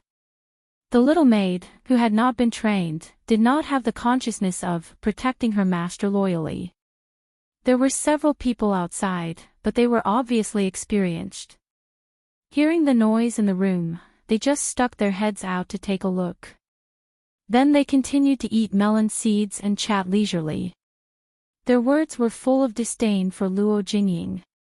Princess Lu had no intention of suppressing everything that happened in this courtyard before.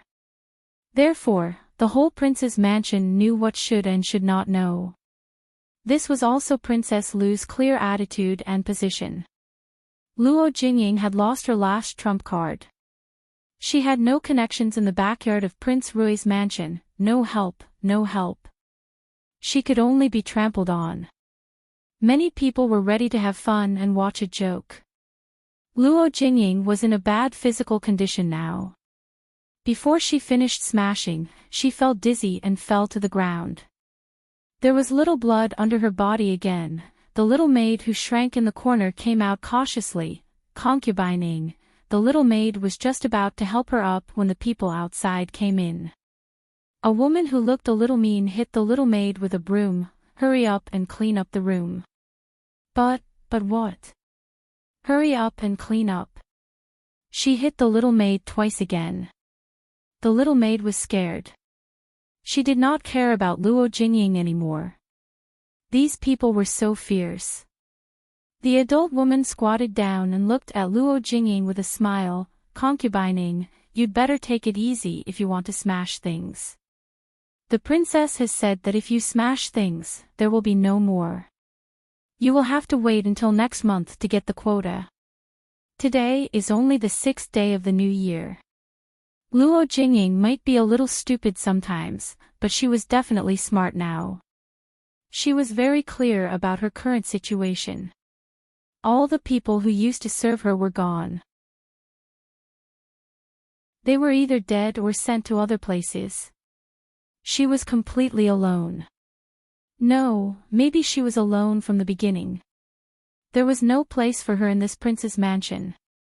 Concubining, go back to bed. Luo Jingying said lightly.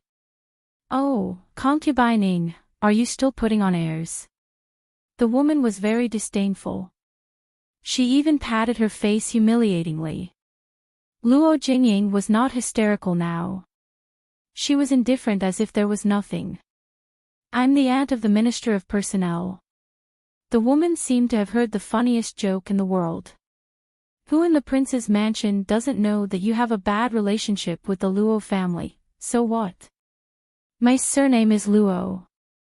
As long as my surname is Luo, you lowly servants can't touch a single strand of my hair. I'm estranged from the Luo family. They don't want me, but they don't want the Luo family's face.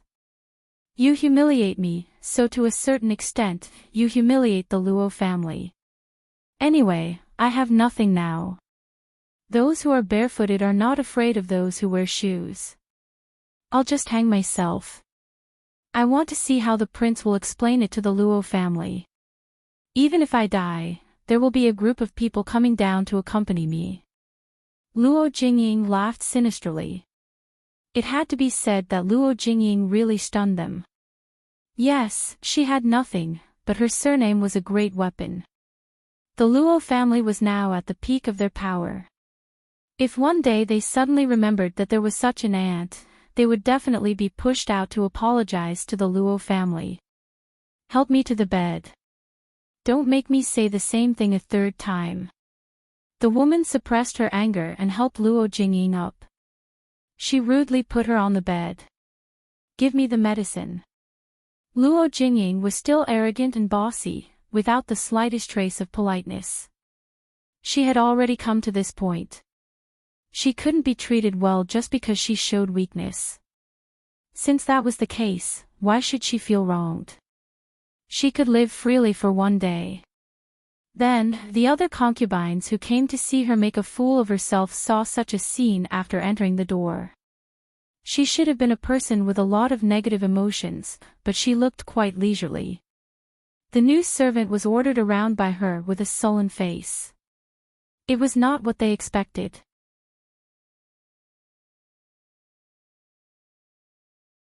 Chapter 226. You're finally here. You made me wait for so long. But it's good. I'm quite bored now. Luo Jingying was not angry at all when she saw them in the past. She was even in a good mood and waved at them. This was even more strange. Did she lose her mind after losing her child? However, this didn't seem like something a lunatic would do. For a moment, no one spoke first. Luo Jingying sneered. She remembered how these people looked when they found out that she was pregnant. How they looked when they found out that she was pregnant but lost favor. Now, they wanted to hit her when she was down. Before, because the child was still alive, she carefully protected it. Even if she was arrogant and domineering, she was more afraid in appearance and tried to stay as far away from them as possible. Now, she did not care about anything. If others made her unhappy, then everyone would be unhappy together. But she was not in good health now and could not do anything for the time being. Wait until she recovered. Sure enough, even if she did not speak for a while, they could not help but be sarcastic after a while. Before losing her child, Luo Jingying might have been easily angered by them. Now, she found that she did not feel anything, so she calmly listened to them scolding her without any vulgarities. Then, when they finally seemed to realize that something was wrong, she slowly opened her mouth. You don't want to talk anymore. Then it's my turn to talk. I have no favor, and the child is gone. The Luo family does not care about me at all. It's all right. Do you know why the Luo family does not care about me? It's because I'm blind and do not know what's good for me.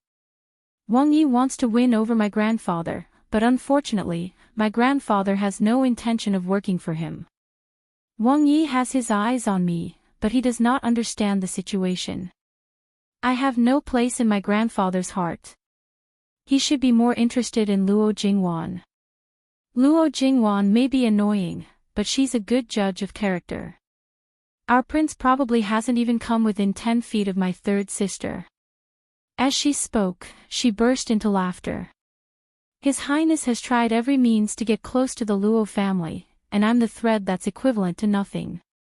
However, if I die, this thread will be completely broken. Grandfather might even be able to use this as an excuse to become irreconcilable enemies with His Highness. Oh, now that I think about it, I actually have some use. We all know what kind of person His Highness is. If you let him miss the opportunity to become the Minister of the Ministry of Personnel, what will happen? I'm looking forward to it. The women were frightened. Luo Jingying was threatening them with death. They knew Wang Ye's nature. Originally, they thought it would be better if she died. If what she said was true, then she couldn't die. That feeling of having a fishbone stuck in their throat was really terrible. This is the Wang Fu. How can a person's death spread out? The Luo family doesn't care about you. Even if you turn into dust, the Luo family won't know. One of the women expressed her disdain for Luo Jingying's words. Is that so? Then let's try. Let's see if my mother will suddenly remember me. The women were speechless. A mother wouldn't forget her own child so easily. Until now, she didn't care about her child. They were afraid that she was being suppressed by her parents-in-law. But who could guarantee that there wouldn't be a day when she would loosen up? Not to mention that none of them had a maternal family. Even if they had a maternal family, they definitely wouldn't be able to contend against the Minister of the Ministry of Personnel. Seeing them leave dejectedly, Luo Jingying laughed heartily. Her laughter was very carefree, but to their ears, it was very ear-piercing. Does she really dare to seek death? When you have nothing left, then you will know whether she dares or not. But if you die, then so be it. There won't be a ripple. Luo Jingying laughed until tears came out of her eyes. Her voice stopped abruptly. All of you, get out. Luo Jingying was now full of sarcasm. The servants couldn't wait to get away from her and quickly got out. When she was left alone, Luo Jingying curled up and cried silently. She missed the days in the Luo family very much. Even if she was angered by Luo Jingying time and time again, she still felt that it was wonderful when she thought about it now. She was still jealous of her, still hated her, but she also really missed her. At that time, when she knew that she was going to enter Prince Rui's mansion, she was arrogant and insufferably arrogant. She probably mocked her in her heart. No, no, she had always looked down on her and didn't take her seriously. Maybe she just watched for fun. A few months, just a few months. Thinking back to that time, she wanted to be the noblest woman in the world, let everyone crawl at her feet, and let those who looked down on her beg for repentance. She was really too naive and ridiculous. At the beginning when she fell out of favor, she still wanted to get back. But now, she didn't even want to see that man. Without experiencing it, she wouldn't know how cruel the reality was. If she could have a chance, she would rather avoid Luo Jingwan and find a family of equal social status to marry. She didn't realize this at the moment before she lost her child. Otherwise, she wouldn't have heard that Jingwan's grand coming-of-age ceremony led to a miscarriage. Of course, this was only a trigger. In the final analysis, it was because she had seen red more than once, which affected the fetus. No matter how stable the fetus was, it couldn't stand such torment again and again. However, from now on, Luo Jingying showed her fierce fighting ability in the backyard of Prince Rui's mansion. She knew that someone was scheming against her secretly. She wouldn't play tricks. She would do it openly. She would suddenly rush into your room and smash it. Or she would hold a hairpin and pretend to be weak. She would scratch your face when you were unprepared. Or she would suddenly run out and hit you hard. She would be knocked into the water. Even if she was stopped again and again, the same thing wouldn't happen again. However, Li Hongming also knew that he couldn't let her die. If he locked her up, she would immediately kill herself in various ways. Each time, she would be more ruthless than the last. Li Hongming's face darkened several times. He simply let it go and let Princess Lu deal with it. Luo Jingying behaved well in Princess Lu's place. She told Princess Lu that she would keep Li Hongming in the main courtyard and not let other women get close to him. Even if Princess Lu didn't have feelings for Prince Rui, it was still a great temptation. So, she acquiesced. Luo Jingying didn't make trouble in daily life. However, once she knew that Prince Rui spent the night with a concubine, she would definitely make trouble for that concubine. With Princess Lu's help in secret, those concubines were all tortured miserably. When Li Hongming knew it, Luo Jingying loved him deeply. When he went to other women's places, she went crazy with jealousy. She would only stop when she couldn't touch the princess. In this aspect, men were always a little vain. There was no woman in the backyard that he cared about. In addition, Li Hongming's life outside was very bad.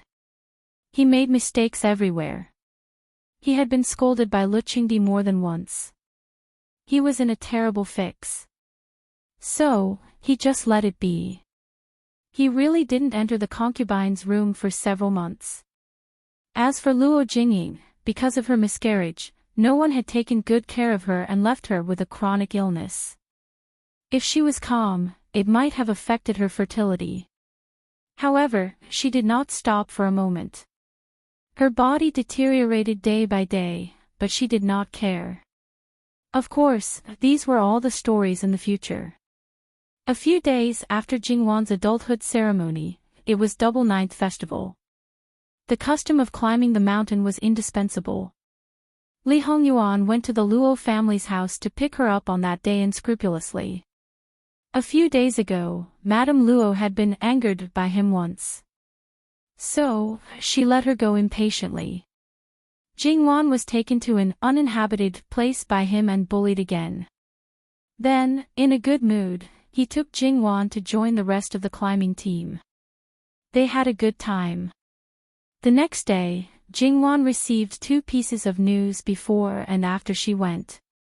First, Chen Zhengmin and Li Ruyu would get married in 10 days.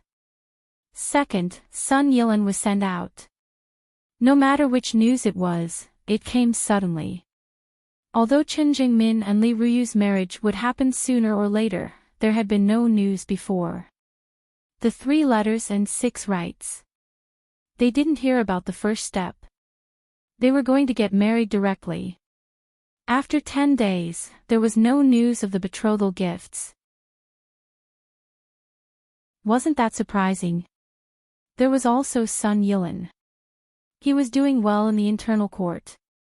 Even if he was to be promoted because of the credit of the journey to the west, it seemed that there was no need for him to leave the capital and be sent out.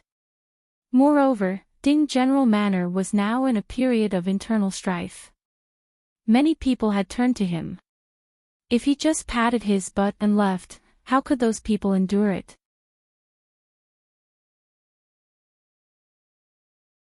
Chapter 227. Regardless of whether he was puzzled or enlightened, Sun Yilin had to leave the capital in 2 days. Before he left, he came to see Sun Yijia. Sun Yijia seemed to be in good spirits and seemed to be happy about leaving the capital to become an official. Sun Yijia didn't try to dissuade him. But, did he have to leave in such a hurry? There were still 3 months before the new year. Couldn't he take up his post after the new year? Sun Yilin shook his head. He could feel that someone wanted him to leave. Although he did not know who it was, leaving the capital was not a bad thing for him. This world made him feel oppressed and painful. Although because she was here, there was a hint of sweetness in the oppressive pain. The further he was away, the more lovesick he would feel. However, he needed to do something to distract himself. Before he met Jingwan, his life's ambition was to build his country and rule the world. Jingwan's appearance gave his life a different kind of color. It came so suddenly, but it also failed so quickly. He had no choice but to bury it and let it hurt in his heart again and again.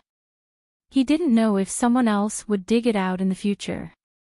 He was muddle-headed for a period of time. Then, he suddenly thought that if he couldn't get back up, didn't achieve anything, and disappeared in the crowd, one day when she talked about him, she would only shake her head and sigh in disappointment. Then, she would completely forget about him without leaving a trace. He felt his heart clench tightly.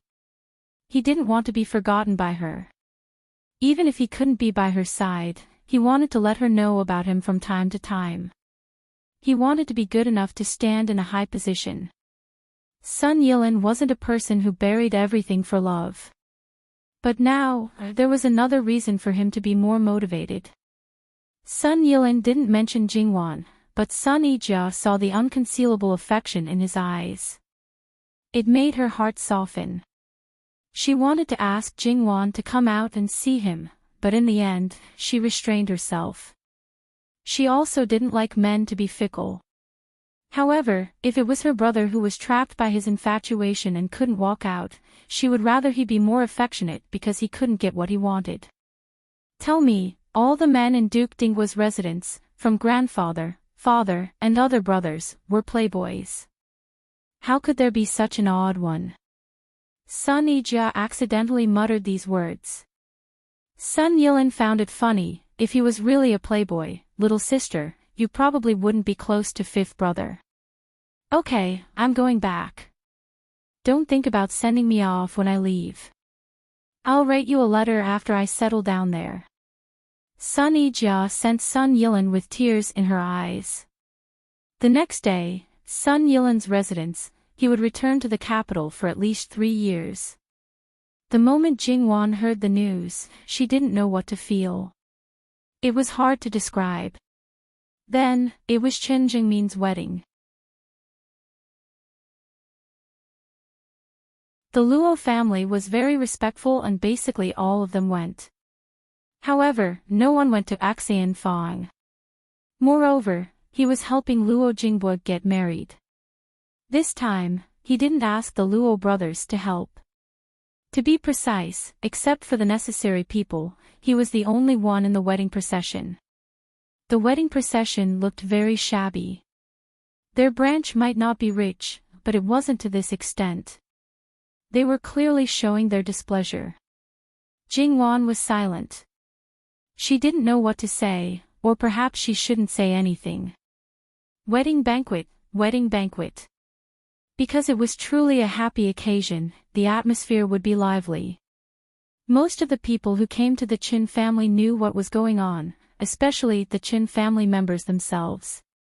They all had a straight face, not a single smile on their faces. It was better not to attend such a wedding. The wedding procession came back much earlier than expected. Prince Cheng's mansion, no, it seemed to be Duke Cheng's mansion now, was much smaller than the original mansion, so there was probably no one to block the door. If the groom decided to quit, it would be really embarrassing. Although Duke Cheng's mansion had a strong background, the fact that the wedding had been delayed until today was very clear. For example, if Emperor Luqing did not do anything, the Empress did not do anything, and Duke Ding's mansion did not do anything, it was just an empty shell with the name of Duke Cheng's mansion in name. When the bride came in, everyone found that she seemed to be swaying even when walking. The groom, Chen Jingmin, was expressionless.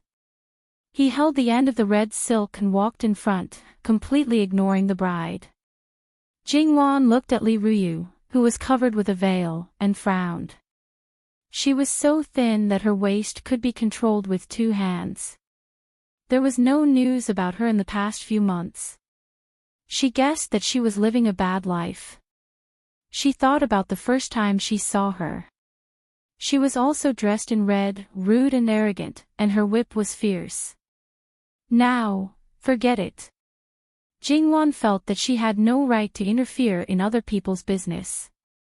Moreover, knowing that Chen Jingmin's thoughts were on her, she still went up to him to comfort him and ask him to live a good life. That was actually a very cruel thing to do. In the current situation, it was also very inappropriate behavior. The best thing to do was to stay far away and have nothing to do with each other. The next day, Jingwan heard that Chen Jingmin's wedding procession was similar to what she had expected. It was said that there were not many people from Duke Cheng's mansion. Even Ding General Manor only sent people to send gifts in a normal way. For the wedding banquet, there would be no one at all dressed up. In addition, his son-in-law was not respectful at all and did a perfunctory job of keeping up appearances. Duke Cheng was so angry that his veins were bulging. He really wanted to beat Chen Jingmin up.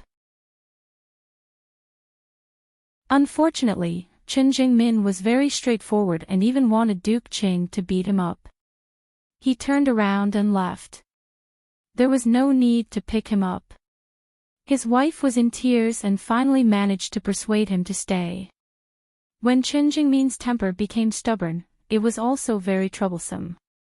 The days that followed were neither salty nor dull. Occasionally, she would attend the chrysanthemum banquets of various families. Speaking of which, the Grand Secretary of the Cabinet had the most chrysanthemums and the most complete variety. In the past, when the chrysanthemums bloomed, he would often take them out to make people envious. Only this year, so far, there was no movement. Speaking of which, the Ruan family was in a precarious situation this year. Not to mention the flower appreciation banquet, there was no other birthday banquet. However, it was said that the Grand Secretary, who had always been stingy, had given several pots of famous chrysanthemums to the Minister of Personnel, Lord Luo. After asking around, it was said that it was to make amends. Many people believed it. Jingwan felt that there might be other reasons. However, since this treasure was in her hands, she would naturally take good care of it. When she brought the pot of Yaotai Jade Phoenix to the capital, there were only a few stems. Now, it had grown into a large clump. The flowers bloomed and looked exceptionally beautiful. Looking at these flowers and plants, her mood could not help but become cheerful. The weather was gradually getting colder. Every family had started to cut winter clothes early. The Luo family was no exception. Previously, when they were cutting autumn clothes, Jingwan and the others were not in the capital. According to Madame Wang's wishes, they had to cut 2 more sets of winter clothes. Jingwan refused. In reality, she had a lot of money. The clothes she usually wore were all made by the people around her. She had as many as she wanted. Basically, she had never worn any of the common clothes. Jingwan didn't feel that she was wearing them, but Nanny Gong didn't like them. Moreover, the people around her knew her measurements very well. Every piece of clothing they made was just right, and it was the most comfortable to wear. Thus, having more would be a waste. If she asked, she might as well not take any of them. However, there were many times when it was better not to refuse. Sun Yijia did not want a single piece. Her situation was special. Now that her belly was growing quickly, and she did not lack those things. It could be said that she was cutting new clothes every few days. Now that she was taking measurements in the office, even if it was made bigger, it might not fit her. Her situation was similar to Jingwan's, so she really did not need to waste time. The young and old ladies were excitedly choosing cloth at Madame Luo's place. As the eldest of the unmarried ladies, Jingwan casually picked 2 bolts and let her younger sisters choose. There were many colors. In the end, they would always find something they liked. If 2 ladies liked the same color, they would just cut a set of clothes for the same color. The remaining ladies in the Luo family were not particularly competitive. They would not be estranged over a piece of cloth. Jingwan received a message from Yunyang. She went to Rouge Pavilion and brought back a large amount of dividends. Jingwan used to think that she was a rich woman. Now, she received too many good things. She did not want to estimate their value. She also packed a lot of rouge and face powder from Rouge Pavilion. When she took it back, each branch would send gifts to her. After Jingwan moved to the capital city, the madams and ladies of the Luo family saved a lot of money on rouge and face powder. The things they used were still the best. In the blink of an eye, it was the day before Zhou Yingshuang's wedding. Yuan Chao asked Jingwan to add to her dowry. She asked Jingwan to bring Sun Yijia's dowry to the wedding. Before they left home, Wingzhu Yuyao came to them again. Since the first time she came to the Luo family, Wingzhu Yuyao came here every few days. Today, she was particularly confident that she would add to Miss Zhou's dowry on behalf of Princess Yu. Jingwan knew that she did this for her sake. It must be said that Great Elder Princess was quite competent as Lin Mingyao's foster mother. Because most of her relatives and friends were adding to her dowry on this day, when Jingwan and others came, many people were there. When they entered the room, everyone hurriedly stood up to greet them, especially Yuyao. As the Wingzhu, she should accept the greetings. Yuyao might be a little impulsive in daily life, but when she was serious, she was very serious. She even had a little bit of Great Elder Princess's shadow. In a short time, she could be very intimidating. With regards to Yuyao's arrival, especially when she stated her intentions, not to mention the relatives and friends of the Zhou family, even the people of the Zhou family were very surprised. She directly alarmed the old madam of the Zhou family. This was the honor that came with status. The gifts sent by Great Elder Princess were certainly not shabby. They were opened on the spot, which made all the madams and ladies in the room envious. Many people were also curious about the gifts sent by Jingwan, but Zhou Yingshuang didn't open them. She knew that Jingwan was never a stingy person. Compared with Great Elder Princess's gifts, her gifts were probably even better. If others saw them, it would be a slap in Great Elder Princess's face. At that time, it would be really embarrassing. Of course, there were also smart people who thought of this. They didn't join in the fun and even stood on Zhou Yingshuang's side to say something. The girl who spoke didn't realize it for a moment and was naturally unhappy. The faces of Zhou Yingshuang's mother and grandmother darkened one after another. Seeing that the atmosphere was not right, someone with a glib tongue helped to change the topic. Jingwan didn't say anything, because the gifts she prepared were more and more exquisite regardless of the value.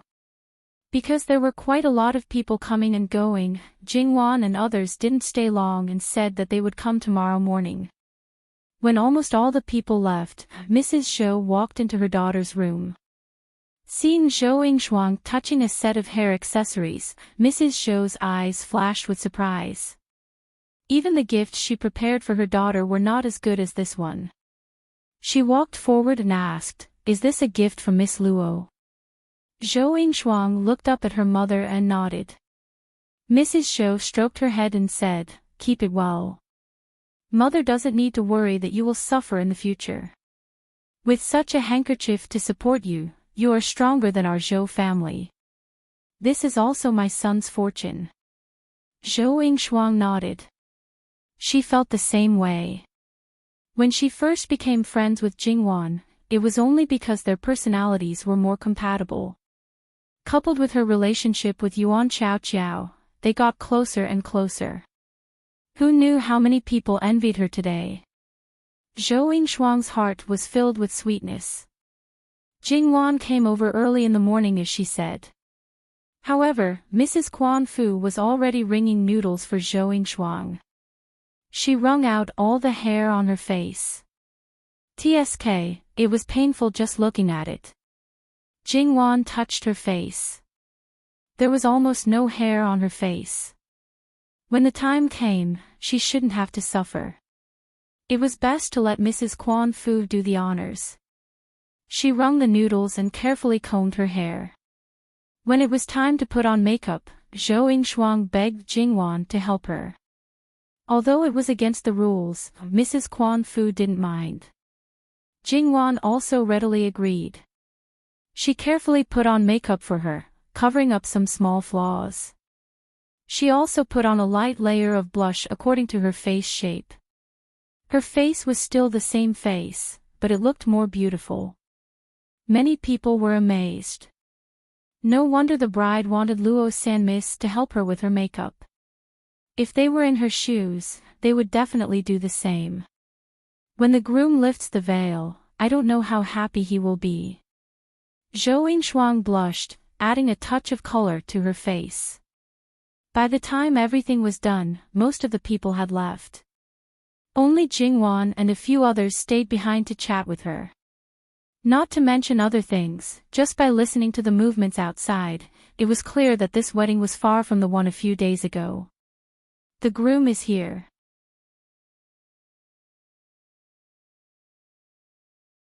Chapter 228. The groom is here. Hearing this, Zhou Yingshuang's body tensed up and she unconsciously clenched her fists. Jingwan comfortingly patted her hand and smiled. The one who needs to be nervous now is the one outside, not you.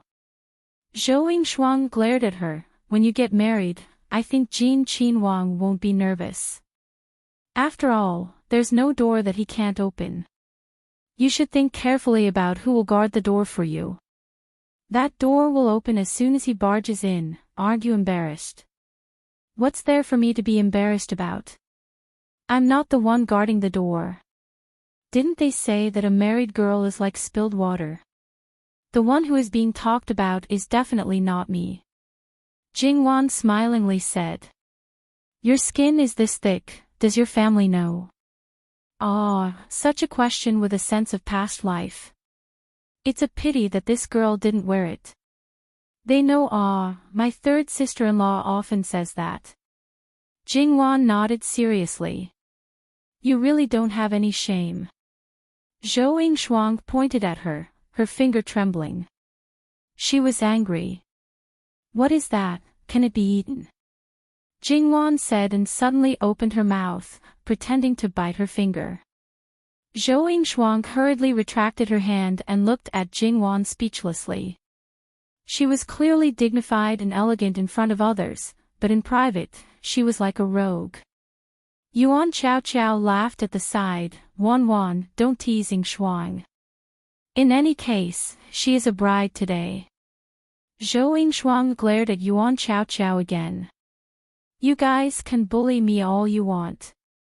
When you get married, I'd like to see if you're not nervous at all. When the time comes to offend me, I'll definitely pay you back tenfold. Jingwan stuck out her chest and nodded, I'll wait. Jing Wan thought to herself that most girls would be nervous when they got married because they were going to a strange place and facing strange people. That was why they couldn't help but feel uneasy. The man she was going to marry was an overbearing, unreasonable, and unruly hooligan. They had already crossed the line and were familiar with each other. It would be strange if she was still nervous. Of course, there was another situation that might make her nervous, and that was when she was deeply in love. Jing Wan obviously did not belong to this category. However, after being disturbed by Jing Wan, Zhou Yingshuang wasn't as nervous anymore. In fact, it wasn't that they hadn't thought of currying favor with Jing Wan, but they had all failed. Jing Wan was generous and decent to them. She seemed easy to get close to, but in fact, that wasn't the case. If you continued to approach her because you were unwilling to give up, she would directly turn cold. Her good temper had its limits. Even if you wanted to get close to her through Zhou Yingshuang and the others, it wouldn't have any effect. If you didn't know when to back off, you would even offend her. Moreover, the son of the Imperial College's chancellor's family was talented, scholarly, and good-looking. He was also this year's Jinshi. Furthermore, he was ranked in the top 50 in the final court examination and entered the Hanlin Academy. He should be considered a potential stock. When she learned that Zhou Yingshuang was about to get married, after some hesitation, Jing Wan asked Jin Qin Wang for help to investigate that person's background. He only had one Tong Fong maidservant. He didn't belong to the type that grew up together and had a deep friendship. He was purely an ordinary Tong Fong. He definitely didn't have any concubines or illegitimate children. At the same time, he also didn't have any bad habits. However, perhaps because his father was usually very strict, his temperament seemed to be a little soft. These were flaws in Jing Wan's eyes, but at present, he was a good candidate for a husband. Jing Wan still remembered when Jin Qin Wang told her about this. His evaluation of this person was that being a deputy wasn't bad, but letting him be in charge of one side was a bit forced. According to Li Hongyuan's meaning, if Jing Wan wanted, he could be promoted. If one day she didn't find him pleasing to the eye, she could easily crush him with one foot. Jing Wan was speechless that a certain person was always so violent. However, she also knew that Jin Qin Wang wasn't joking around with these words. That meant that Jing Wan, to a certain extent, actually held the power to kill Zhou Yingshuang's husband. In fact, this bridal escort was a test. Even if he really couldn't pass, he wouldn't really not be allowed to pick up the bride. The one outside, using literature to break through the door really wasn't a difficult matter. After all, in the Zhou family, there was no one more knowledgeable than him. Also, several of these make-up-urging poems were handed in. Sure enough, the Zhou family couldn't withstand it. Not long after, the bridegroom brought people to break into the courtyard. At this time, it was naturally time for the womenfolk to step out. However, most of the womenfolk just stretched out their hands and asked for red packets. The servant girls truthfully conveyed the situation outside. Yuan Chao Chao listened with interest and couldn't sit still. She tilted her head and looked outside. Jing Wan found it funny, if you want to watch the show, then go out. Otherwise, you'll have to personally make things difficult for the bridegroom. Hearing this, Yuan Chao Chao really stood up. Yingshuang, I'll help you check. Zhou Yingshuang wanted to stop her, but Yuan Chao Chao walked quickly and she couldn't get down from the ground now. Yuan Chao Chao righteously separated the womenfolk and stood in front of the bridegroom. Lu Gongzi, did you bring your zither? Luo Jingbo played the song, a male phoenix seeking a female phoenix to marry Sun Yijia, to welcome her. This had almost become a necessary part of the wedding ceremony for the men in the capital. When no one mentioned it, perhaps some people would pretend to be deaf and mute. Very few people would take the initiative to play it. After all, it required courage to play decadent music and recite sentimental lyrics in public. But now that the bridegroom had mentioned it, he couldn't pretend not to understand. If the bridegroom really pointed it out, the bridegroom would have some ideas. I did. Lu Gongzi nodded his head and replied. Yuan Chao Chao nodded, then I'll wait and have my fill. But Lu Gongzi, why do you have to remind me? Why can't you take the initiative? She seemed to be a little disappointed as she shook her head. Lu Gongzi was able to handle the crowd outside with ease, but when he faced Yuan Chao Chao, he was a little embarrassed. To put it bluntly, he wasn't good at dealing with girls, especially someone like Yuan Chao Chao who was outspoken. Everyone who helped him to welcome the bridegroom showed subtle sympathy for him. At the same time, those who weren't married wondered if they would receive the same treatment in the future. Those who were married felt lucky and regretful. The bridegroom wanted to play the guqin, so the guqin table was naturally prepared very quickly. Zhou Yingshuang was worried that her husband would be embarrassed by Yuan Chao Chao when she heard the sound of the guqin. When she heard him recite the lyrics, her face flushed red. She lowered her head and played with her fingers. Jingwan gave a thumbs up to Yuan Chao Chao, who walked in with a smile. Yuan Chao Chao's smile became more obvious. Zhou Yingshuang listened quietly, but the heat on her face didn't disappear for a long time. Madame Chuanfu came in with the matron of honor. She covered her head with the veil and prepared to go out. Yingshuang will be blessed in the future. Zhou Yingshuang paid her respects to her parents and was sent to the bridal sedan by her brothers. Jingwan and Yuan Chao Chao, as sisters who were sending her off, went with her. It was the first time she went to the residence of the directorate's chancellor. The chancellor was an honest official. This was confirmed by Jin Qinhuang's mouth. It wasn't a pretense, but because one of his brothers moved out of the household register and became a merchant, he didn't lack money. Entering the Liu family's door, it could be seen that even if they didn't lack money, the Liu family was not extravagant. Jingwan had a general understanding of the Liu family. In fact, she knew it very clearly from Jin Qinhuang, but she wanted to verify it with her own eyes to be more assured. Then Jingwan patted her own head. She was simply crazy. Even if she wasn't satisfied, could she dismantle this marriage? She threw the idea of wanting to explore to one side. It wouldn't be good if people saw it. Coming out of the bridal chamber to take the banquet, she probably wouldn't see Zhou Yingshuang for a while. Jingwan had just returned home and learned that the third branch's Huan Yinyang had flared up. Jingwan thought for a moment. It seemed that the months were still a bit insufficient. However, she didn't go to understand this matter. Besides, whether the months were enough or not, it had nothing to do with her. If she was born and raised, it would just be one more mouth in the Luo family. It wouldn't be that they couldn't afford to raise her. If she wasn't born or died young, it could only be heaven's will. Jingwan didn't know that Huan Yinyang was ordered by Lu Shi to serve Luo Romping. Imagine a person who was suddenly paralyzed in bed, such a big drop, it must be a variety of negative emotions.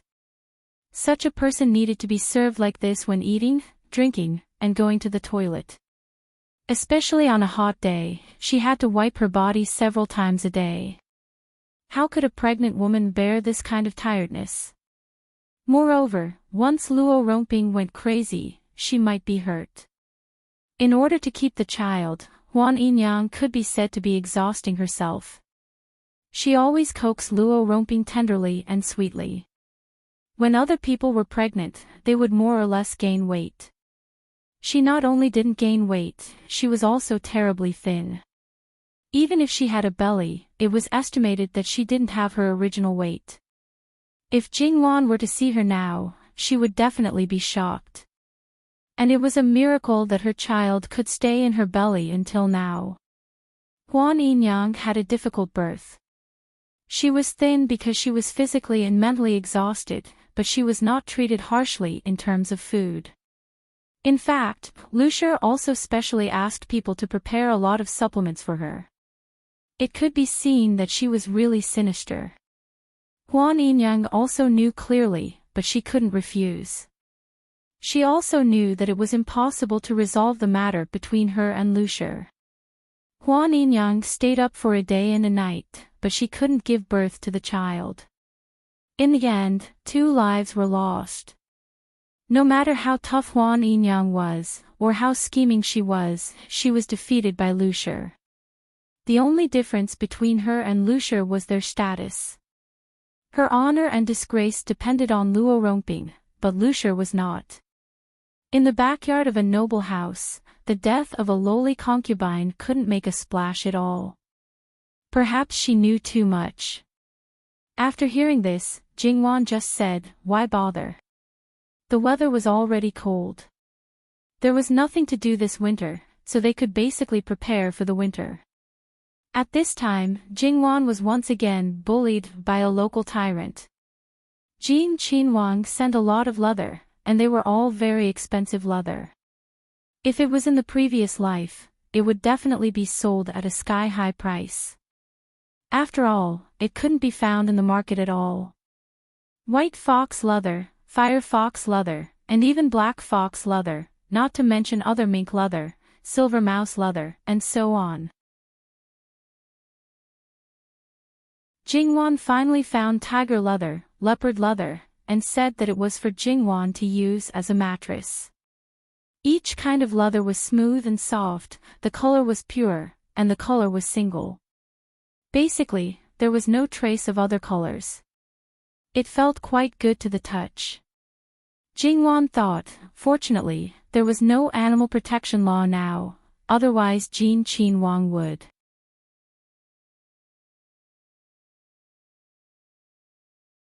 Chapter 229. Towards Jin Qinwang's behavior of giving a lot of good things at every turn, the Luo family was also accustomed to it. There were many people who were envious, but not many who were jealous.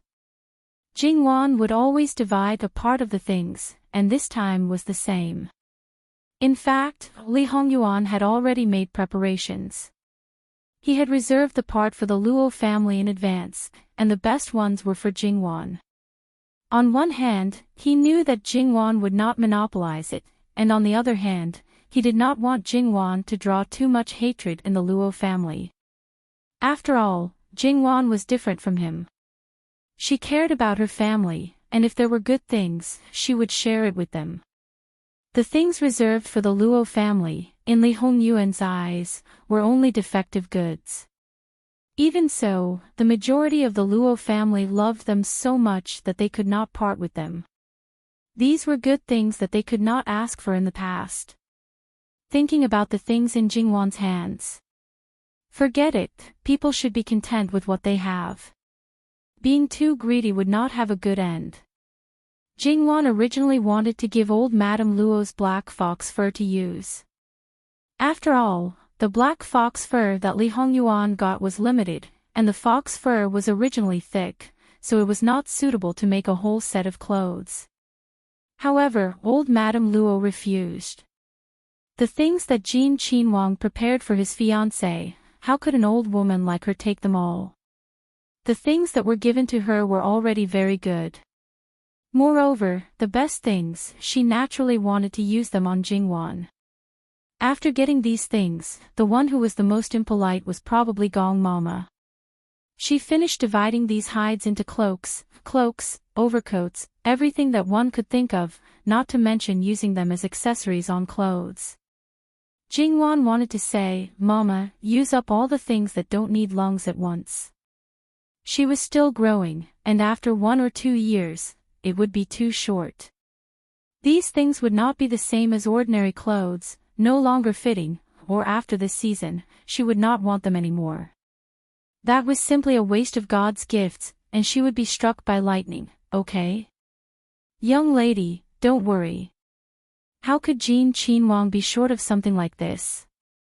In the future, they could just buy a new one. Besides, even if it was a little short, they could just piece it back together in the future. It wouldn't be wasted at will. Alright, Jingwan shut her mouth. There was no point in saying more. The people around her were absolutely excellent at making clothes. Even if it was piecing, Jingwan felt that she couldn't find any traces at all. They were all capable people. However, after receiving so many good things, Jingwan felt that she should give something in return. But no matter how she thought about it, the other party didn't have anything good. In terms of these external objects, there was probably nothing that she had that he didn't have. Or rather, he should personally do something to express his sincerity. As the saying goes, the gift is light, but the sentiment is more important. As a useless actress, it was better not to make a fool of herself. Jingwan guessed that if she gave him something, he would probably use it. Thinking about that person, which one of his clothes was not the best of the best? In other words, it was the best of the best. If low-end things suddenly appeared on his body, it was simply inappropriate. Just thinking about it would ruin his image. Then, what could she give him? It seemed that other than herself. Stop. Jingwan covered her face. After meeting that bastard, she was becoming more and more filthy. If she couldn't think of anything, then she would just leave it hanging. However, recently, Jingwan felt that the atmosphere in the capital was somewhat not right. Moreover, she hadn't seen grandfather for a few days. Not to mention in the morning, he went out too early. She also couldn't see him at night, which was a bit unusual. Grandmother didn't mention it, and Jingwan also didn't ask. It was just those trivial matters in the imperial court. You cheat me, I harm you, and set each other up. After a few days, Jingwan hugged the hand warmer. The temperature in the capital was much lower than Qianfu. Jingwan felt that she had become delicate. Unless it was necessary, she just stayed in her room and didn't want to go out. Because of the floor tiles, the room was quite comfortable. Madame Luo had reduced the number of times she paid her respects, once every 3 days. However, Jingwan still went every day, but later in the morning and earlier in the evening. Perhaps it had become a habit, or perhaps it was the after-effect of Madame Luo's near-death experience a few years ago. Jingwan seemed to feel a little uneasy if she didn't see her every day. On this day, when Jingwan accompanied Madame Luo for dinner, she learned that many courtiers were staying overnight in the palace, including grandfather. Jingwan's heart skipped a beat. Why did it feel like they were imprisoning courtiers and forcing a rebellion? Jingwan put down her chopsticks and wiped her mouth. Grandmother, what happened? Prince Kong is back. Jingwan just remembered that there was no such person during the summer vacation. Later, it was said that he asked for disaster relief. Why did he only come back now? Thinking about it, it seemed to be more than 4 months. Could it be that the recent events had something to do with him? A few days ago, he was assassinated on the way back and disappeared under the protection of the guards. His Majesty sent people to look for him, but they couldn't find him. Until today, he came back alone, dressed in ragged clothes, like a beggar, with injuries. He was stopped from entering the city. If he didn't happen to meet someone close to him, when he was found by someone who didn't want him to live, I'm afraid. Jingwan understood Madame Luo's unfinished words. Even in the capital, there were not many people who knew the royal family. Moreover, most people didn't know that Prince Kong was assassinated and disappeared. A beggar dared to pretend to be a royal family member, and a prince at that. If it was made public, for example, the guards at the city gate had been bribed by others, and he might be killed directly. Prince Kong was smart for once. When he was stopped, he didn't shout loudly. Instead, he swallowed his anger and retreated. It didn't seem to be in line with his temperament. Prince Kong was impulsive, irritable, and arrogant. He dared to stop a small guard at the city gate, but he didn't kick him directly. Probably someone said something to him before. Madame Luo nodded, it's very likely. Prince Kang's disaster relief didn't go well. He encountered several riots, and there was one time when he was patrolling the dam. There was a sudden flood and he fell into the water, almost losing his life. This time, it happened once or twice by chance. If it happened too many times, then it's because he brought enough guards with him, and the protection was tight. Once or twice was by chance, but if it happened too many times, it was probably inevitable that people would think that it was a conspiracy. After Prince Kong simply freshened up, he directly entered the palace. In front of the Holy Emperor, he was in the middle of crying when he fainted. The entire imperial hospital was alarmed. It was said that Prince Kong was seriously injured. It's not easy for him to hold on for so long. Before, it was probably because his spirit was tense, but when he suddenly relaxed, he couldn't hold on anymore. It was as if his life was hanging by a thread. The Holy Emperor was furious. Grandfather and the others aren't doctors, what's the use of the Holy Emperor keeping them? Who knows? Madame Luo absent-mindedly answered. She didn't care whether Prince Kong was dead or alive. Jingwan laughed. I'm afraid that Prince Rui and the Gong Prince will be anxious. Madame Luo glanced at her. How the others were, Madame Luo didn't have any thoughts. Most likely, Prince Jean had a hand in it.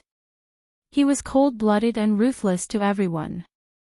His remaining humanity and tenderness seemed to be left for Wan Wan. If it could continue like this, it would be Wan Wan's luck. Then, she would probably be able to rest in peace. Jingwan subconsciously touched her face. What is grandmother looking at? Nothing. The matters of the court have nothing to do with us. It's the 12th lunar month, less than a month away from the new year. And, I hope we can have a peaceful year.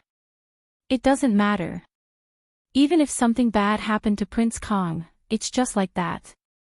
It's not like, indeed, when a prince died, it wasn't up to other people to mourn for him.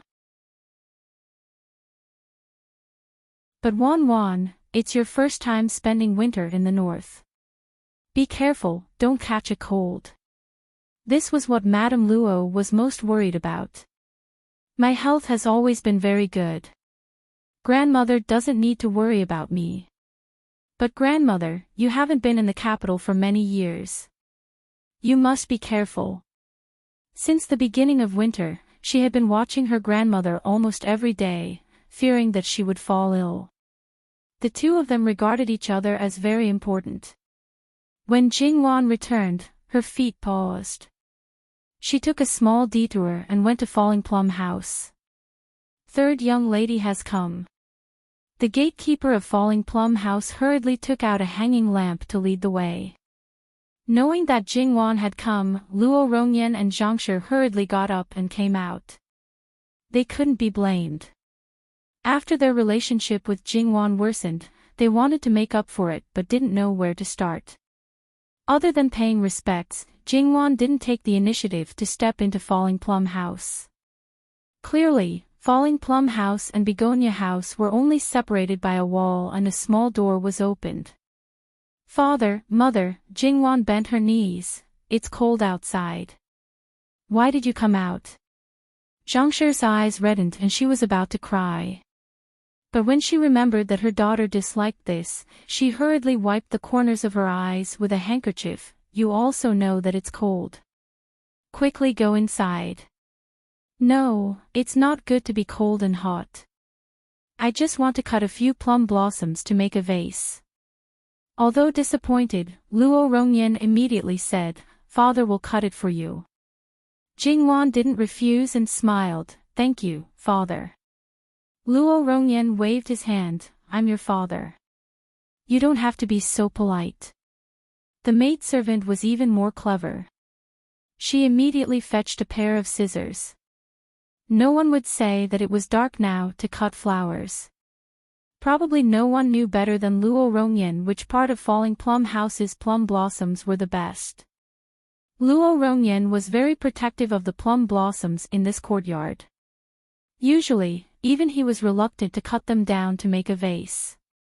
But now, he didn't hold back at all. He took the scissors and cut them with all his might. He wasn't worried that he would cut a piece of the plum blossoms bald. Jingwan was speechless. Even if you cut flowers, you shouldn't cut them like this. After cutting them, you should take into account their beauty. Moreover, the basket was almost full. It was just making a vase. There was really no need to cut so many flowers. Father, that's enough. Luo Rongyan paused and stopped. He handed the scissors to the maidservant and personally carried the basket over. Is it enough? It seems a little too little. It's enough. Jingwan took the basket and handed it to the maidservant. Father, mother, quickly go inside. It's almost the new year. Don't catch a cold. Daughter will go back first. Luo Rongyan nodded. If the plum blossoms fail to bloom, I'll have someone cut them. Okay, quickly go inside. Walk slowly at night. Don't fall. Madame Zhang couldn't help but remind them. As if she was still worried, she asked 2 more people to add 2 more lanterns for Jingwan. Jingwan slowly returned to the elegant begonia residence. In the end, Prince Kong was rescued. Luqingdi's anger also subsided a little. However, this matter obviously wouldn't be settled so easily. He would definitely investigate to the end. But everyone was well aware that it wouldn't be easy to investigate. On the 23rd day of the 12th lunar month, Luqingdi sealed the imperial brush. From top to bottom, the collective began to magnify the holiday.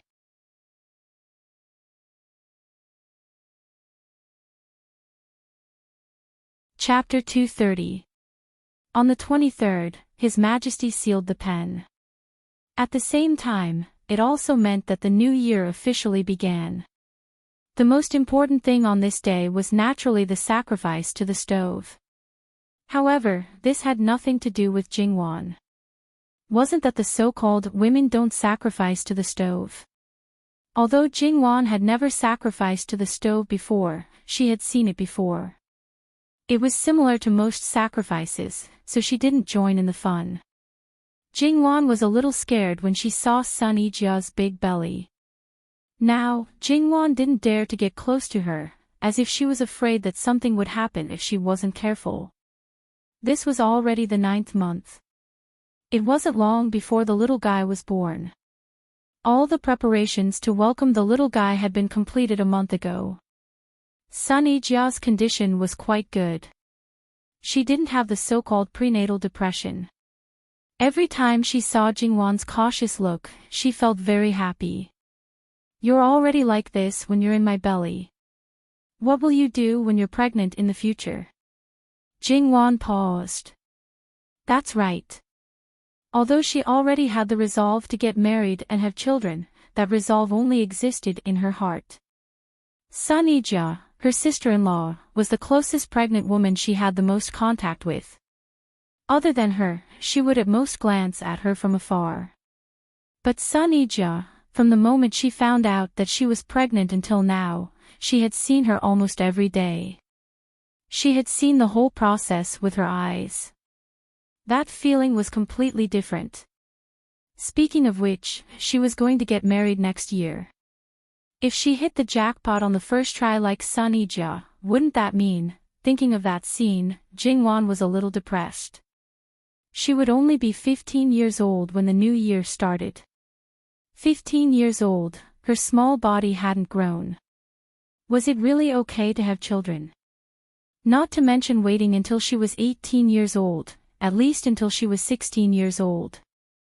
It would be even better if she could delay it until she was 20 years old. However, thinking about it, she knew that it was impossible. She didn't know if she could negotiate with a certain someone. How long would it take? Jingwan felt that her sister-in-law wasn't depressed. She was about to be. Depression was a thing that didn't have a shadow. After being depressed for a while, she forgot about it. From the servants to the young masters, everyone was very busy. It was also full of laughter. The house was dusted 24/7. Even though it was clean every day, it still had to be clean today. Jingwan looked at the people around her going in and out. She sat there in a daze. After that, there was still the matter of receiving the Jade Emperor, washing blessings, and so on. Pasting the couplets was naturally a very important matter. Putting up couplets was a must. Every door and every object had to be pasted. There were many scholars in the family, so it wasn't a big deal. He even wrote some rewards for the servants.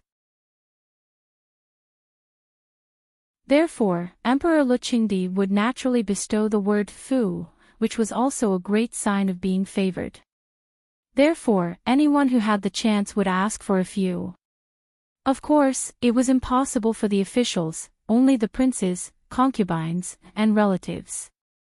Other than the fu character, there was also the door god. However, Jingwan still felt that it was a little too little. She had people put up red lanterns, all of which were big and round in shape. They were either written with auspicious characters or pasted with clippings. Then, she tied a big blessing knot and hung it everywhere, adding to the festive atmosphere. In the blink of an eye, it was New Year's Eve. On this day, every family had a family sacrifice. The offerings prepared were very rich. The busiest time in the kitchen was when the children started to play and set off firecrackers. Some of the main dishes were prepared a few days ago, so that they could make a sumptuous New Year's Eve dinner on New Year's Eve. The sound of firecrackers came from the streets and alleys, mixed with the chatter and laughter everywhere. It was very pleasant to the ears. During the New Year's Eve dinner, although the male and female seats were still separated, they were not separated. The table was full of dishes. All of them had auspicious symbols. Even though Jingwan had seen it for many years and many times, she still felt very emotional. For the food that they ate, other than the cold dishes, the other main dishes were still hot. Then, today, except for the eldest son of the eldest son who was too young to drink, the others could drink no matter how young they were. At this time, there was no need to be particular about not talking while eating. Even if the children ate and played around at the table, they were not restrained. This New Year's Eve dinner lasted for 4 hours. Of course, in the end, basically no one touched their chopsticks. Those hot dishes were only touched at the beginning. The table was finally removed. The whole family gathered in the hall. Even the servants gathered outside, their faces full of joy. Starting from the 2 elders, they gave out red packets. Everyone of their younger generation had a share. Receiving a red packet, even if it was only a copper coin, was still something to be happy about.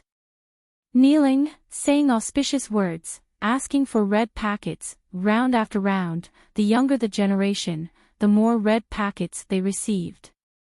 In this way, the eldest son of the eldest son of the eldest son of the eldest son became the biggest winner. Even the very young uncles and aunts also wanted to give him red packets. Seeing this, the whole family was overjoyed. It had been a few years since it had been so lively, and Madame Luo's smile had never disappeared. After she was done here, Wang Shi arranged to give out red packets to the servants according to their grades, batch by batch, and then went to replace the other people on duty.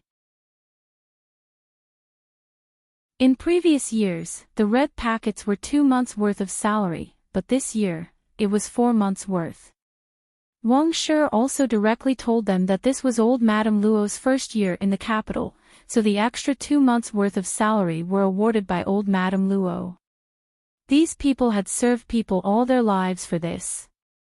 Naturally, they were very grateful to Madame Luo. They kept saying nice things like longevity and longevity. Madame Luo was less moved, but she couldn't help but be happy for Luo Shangshu. Like Jingwan, he cared about Madame Luo's health very much. Naturally, he felt very comfortable listening to these kind words. When the clock struck midnight, the bell on the tower rang, and the sound of firecrackers shook the sky above the capital. At this time of the 3 yuan of the year, the month, and the time of blazing fire was set up in the courtyard to show that it was prosperous and prosperous. Around the blazing fire, the big and small children set off firecrackers again. They were lively and lively. The house was brightly lit, and there were bright sparks in front of the courtyard. Outside the house, there were loud noises. This was the most lively time to bid farewell to the old and welcome the new. However, after the celebration, the little fellows began to feel sleepy. It was already good that they were able to hold on until now. The next day, the families of officials of the 5th rank and above entered the palace to pay a New Year's visit. The men were all dressed in court robes, and the madams of the higher ranks were naturally dressed up. They looked very stylish. In comparison, the young ladies and wives could dress up beautifully. They were gorgeously dressed, adding a lot of warm colors in the bitter cold. It was pleasing to the eye. A long line of carriages was waiting to enter the palace. Luo Shangshu's official position was high enough. Under the premise that only one member of the imperial family could enter, the Luo family's carriage naturally didn't have to wait too long. After checking their identities, Jingwan and the others were respectfully allowed to enter. The womenfolk had to pay New Year's greetings to the Empress and the others. Since it wasn't time yet, they could only wait outside. This wasn't an easy task. If they waited for too long, their hands and feet would become numb. Those who were older definitely couldn't bear it. However, generally speaking, those who were older would either have a husband or a son who was an important official. Naturally, they would receive preferential treatment. They would be directly welcomed into a warm room, warmed by a stove, and served with good tea and water. Compared to those who had to stand and wait outside, it was like heaven and earth. It was no wonder that many people desperately wanted to climb to a higher position. Not for anything else, but just this treatment was worth fighting for.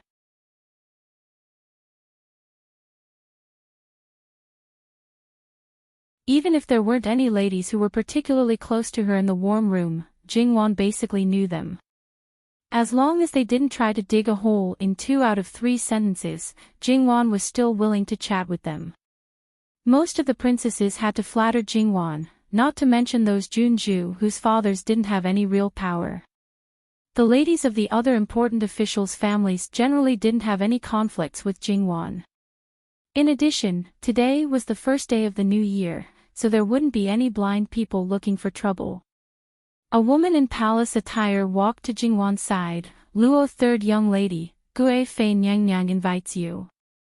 Jingwan nodded and bid farewell to the person beside her. Then, she left the warm room with the woman in palace attire. At this time, it was common for the palaces to summon those who were closer to them in advance. Some imperial concubines might only take this opportunity to see their maternal family throughout the year. Although the servants of each family couldn't enter the warm room, they still waited outside.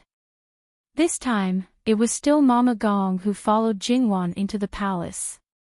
Now, no matter where she went, she naturally had to follow. The imperial palace had always been a place where evil was hidden. There was nothing wrong with being careful. However, the palace maid who led the way was very magnanimous. It seemed that there shouldn't be a problem. However, when Jingwan turned around the corridor of the palace hall and saw a certain person who seemed to be bored to death playing with flowers outside the corridor of another palace hall, should this be called a problem or not? The palace maid looked straight ahead and bowed to Li Hongyuan before leaving. She didn't call out to Jingwan at all. Her intention was obvious. After Mama Gong saw Li Hongyuan, she didn't follow and stood a little further away. Seeing the incomparably handsome man who had restrained his hostility and appeared to be detached from the world, Jingwan felt that it was more and more difficult for her to control this beauty. TSK, walking hormones, there was really no way around it. Jingwan stood up before walking to Li Hongyuan's side. Just as she was about to bow, Li Hongyuan was one step ahead and held her hand. Feeling that Jingwan's hand was slightly cold, he lightly frowned. "Why didn't you bring a hand warmer?" Jingwan was speechless.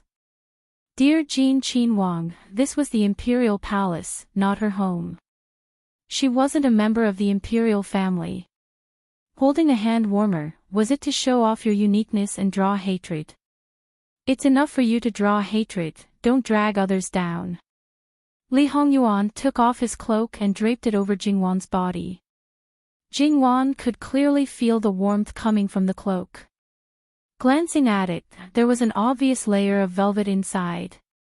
It was warm and light when draped over her body. Muan immediately handed over a hand warmer. Li Hongyuan waited for her to settle down before opening his mouth. The wedding date is set on the 3rd of March. The first day of March. You're tuning into the Dreamy Chapters YouTube channel. We're so grateful for your support, and don't forget to subscribe to join us on this incredible journey through captivating stories. Your generosity through donations truly makes a world of difference, as it's the primary source of revenue that allows me to expand and enhance this channel for you. Thank you from the bottom of my heart for being a part of this adventure.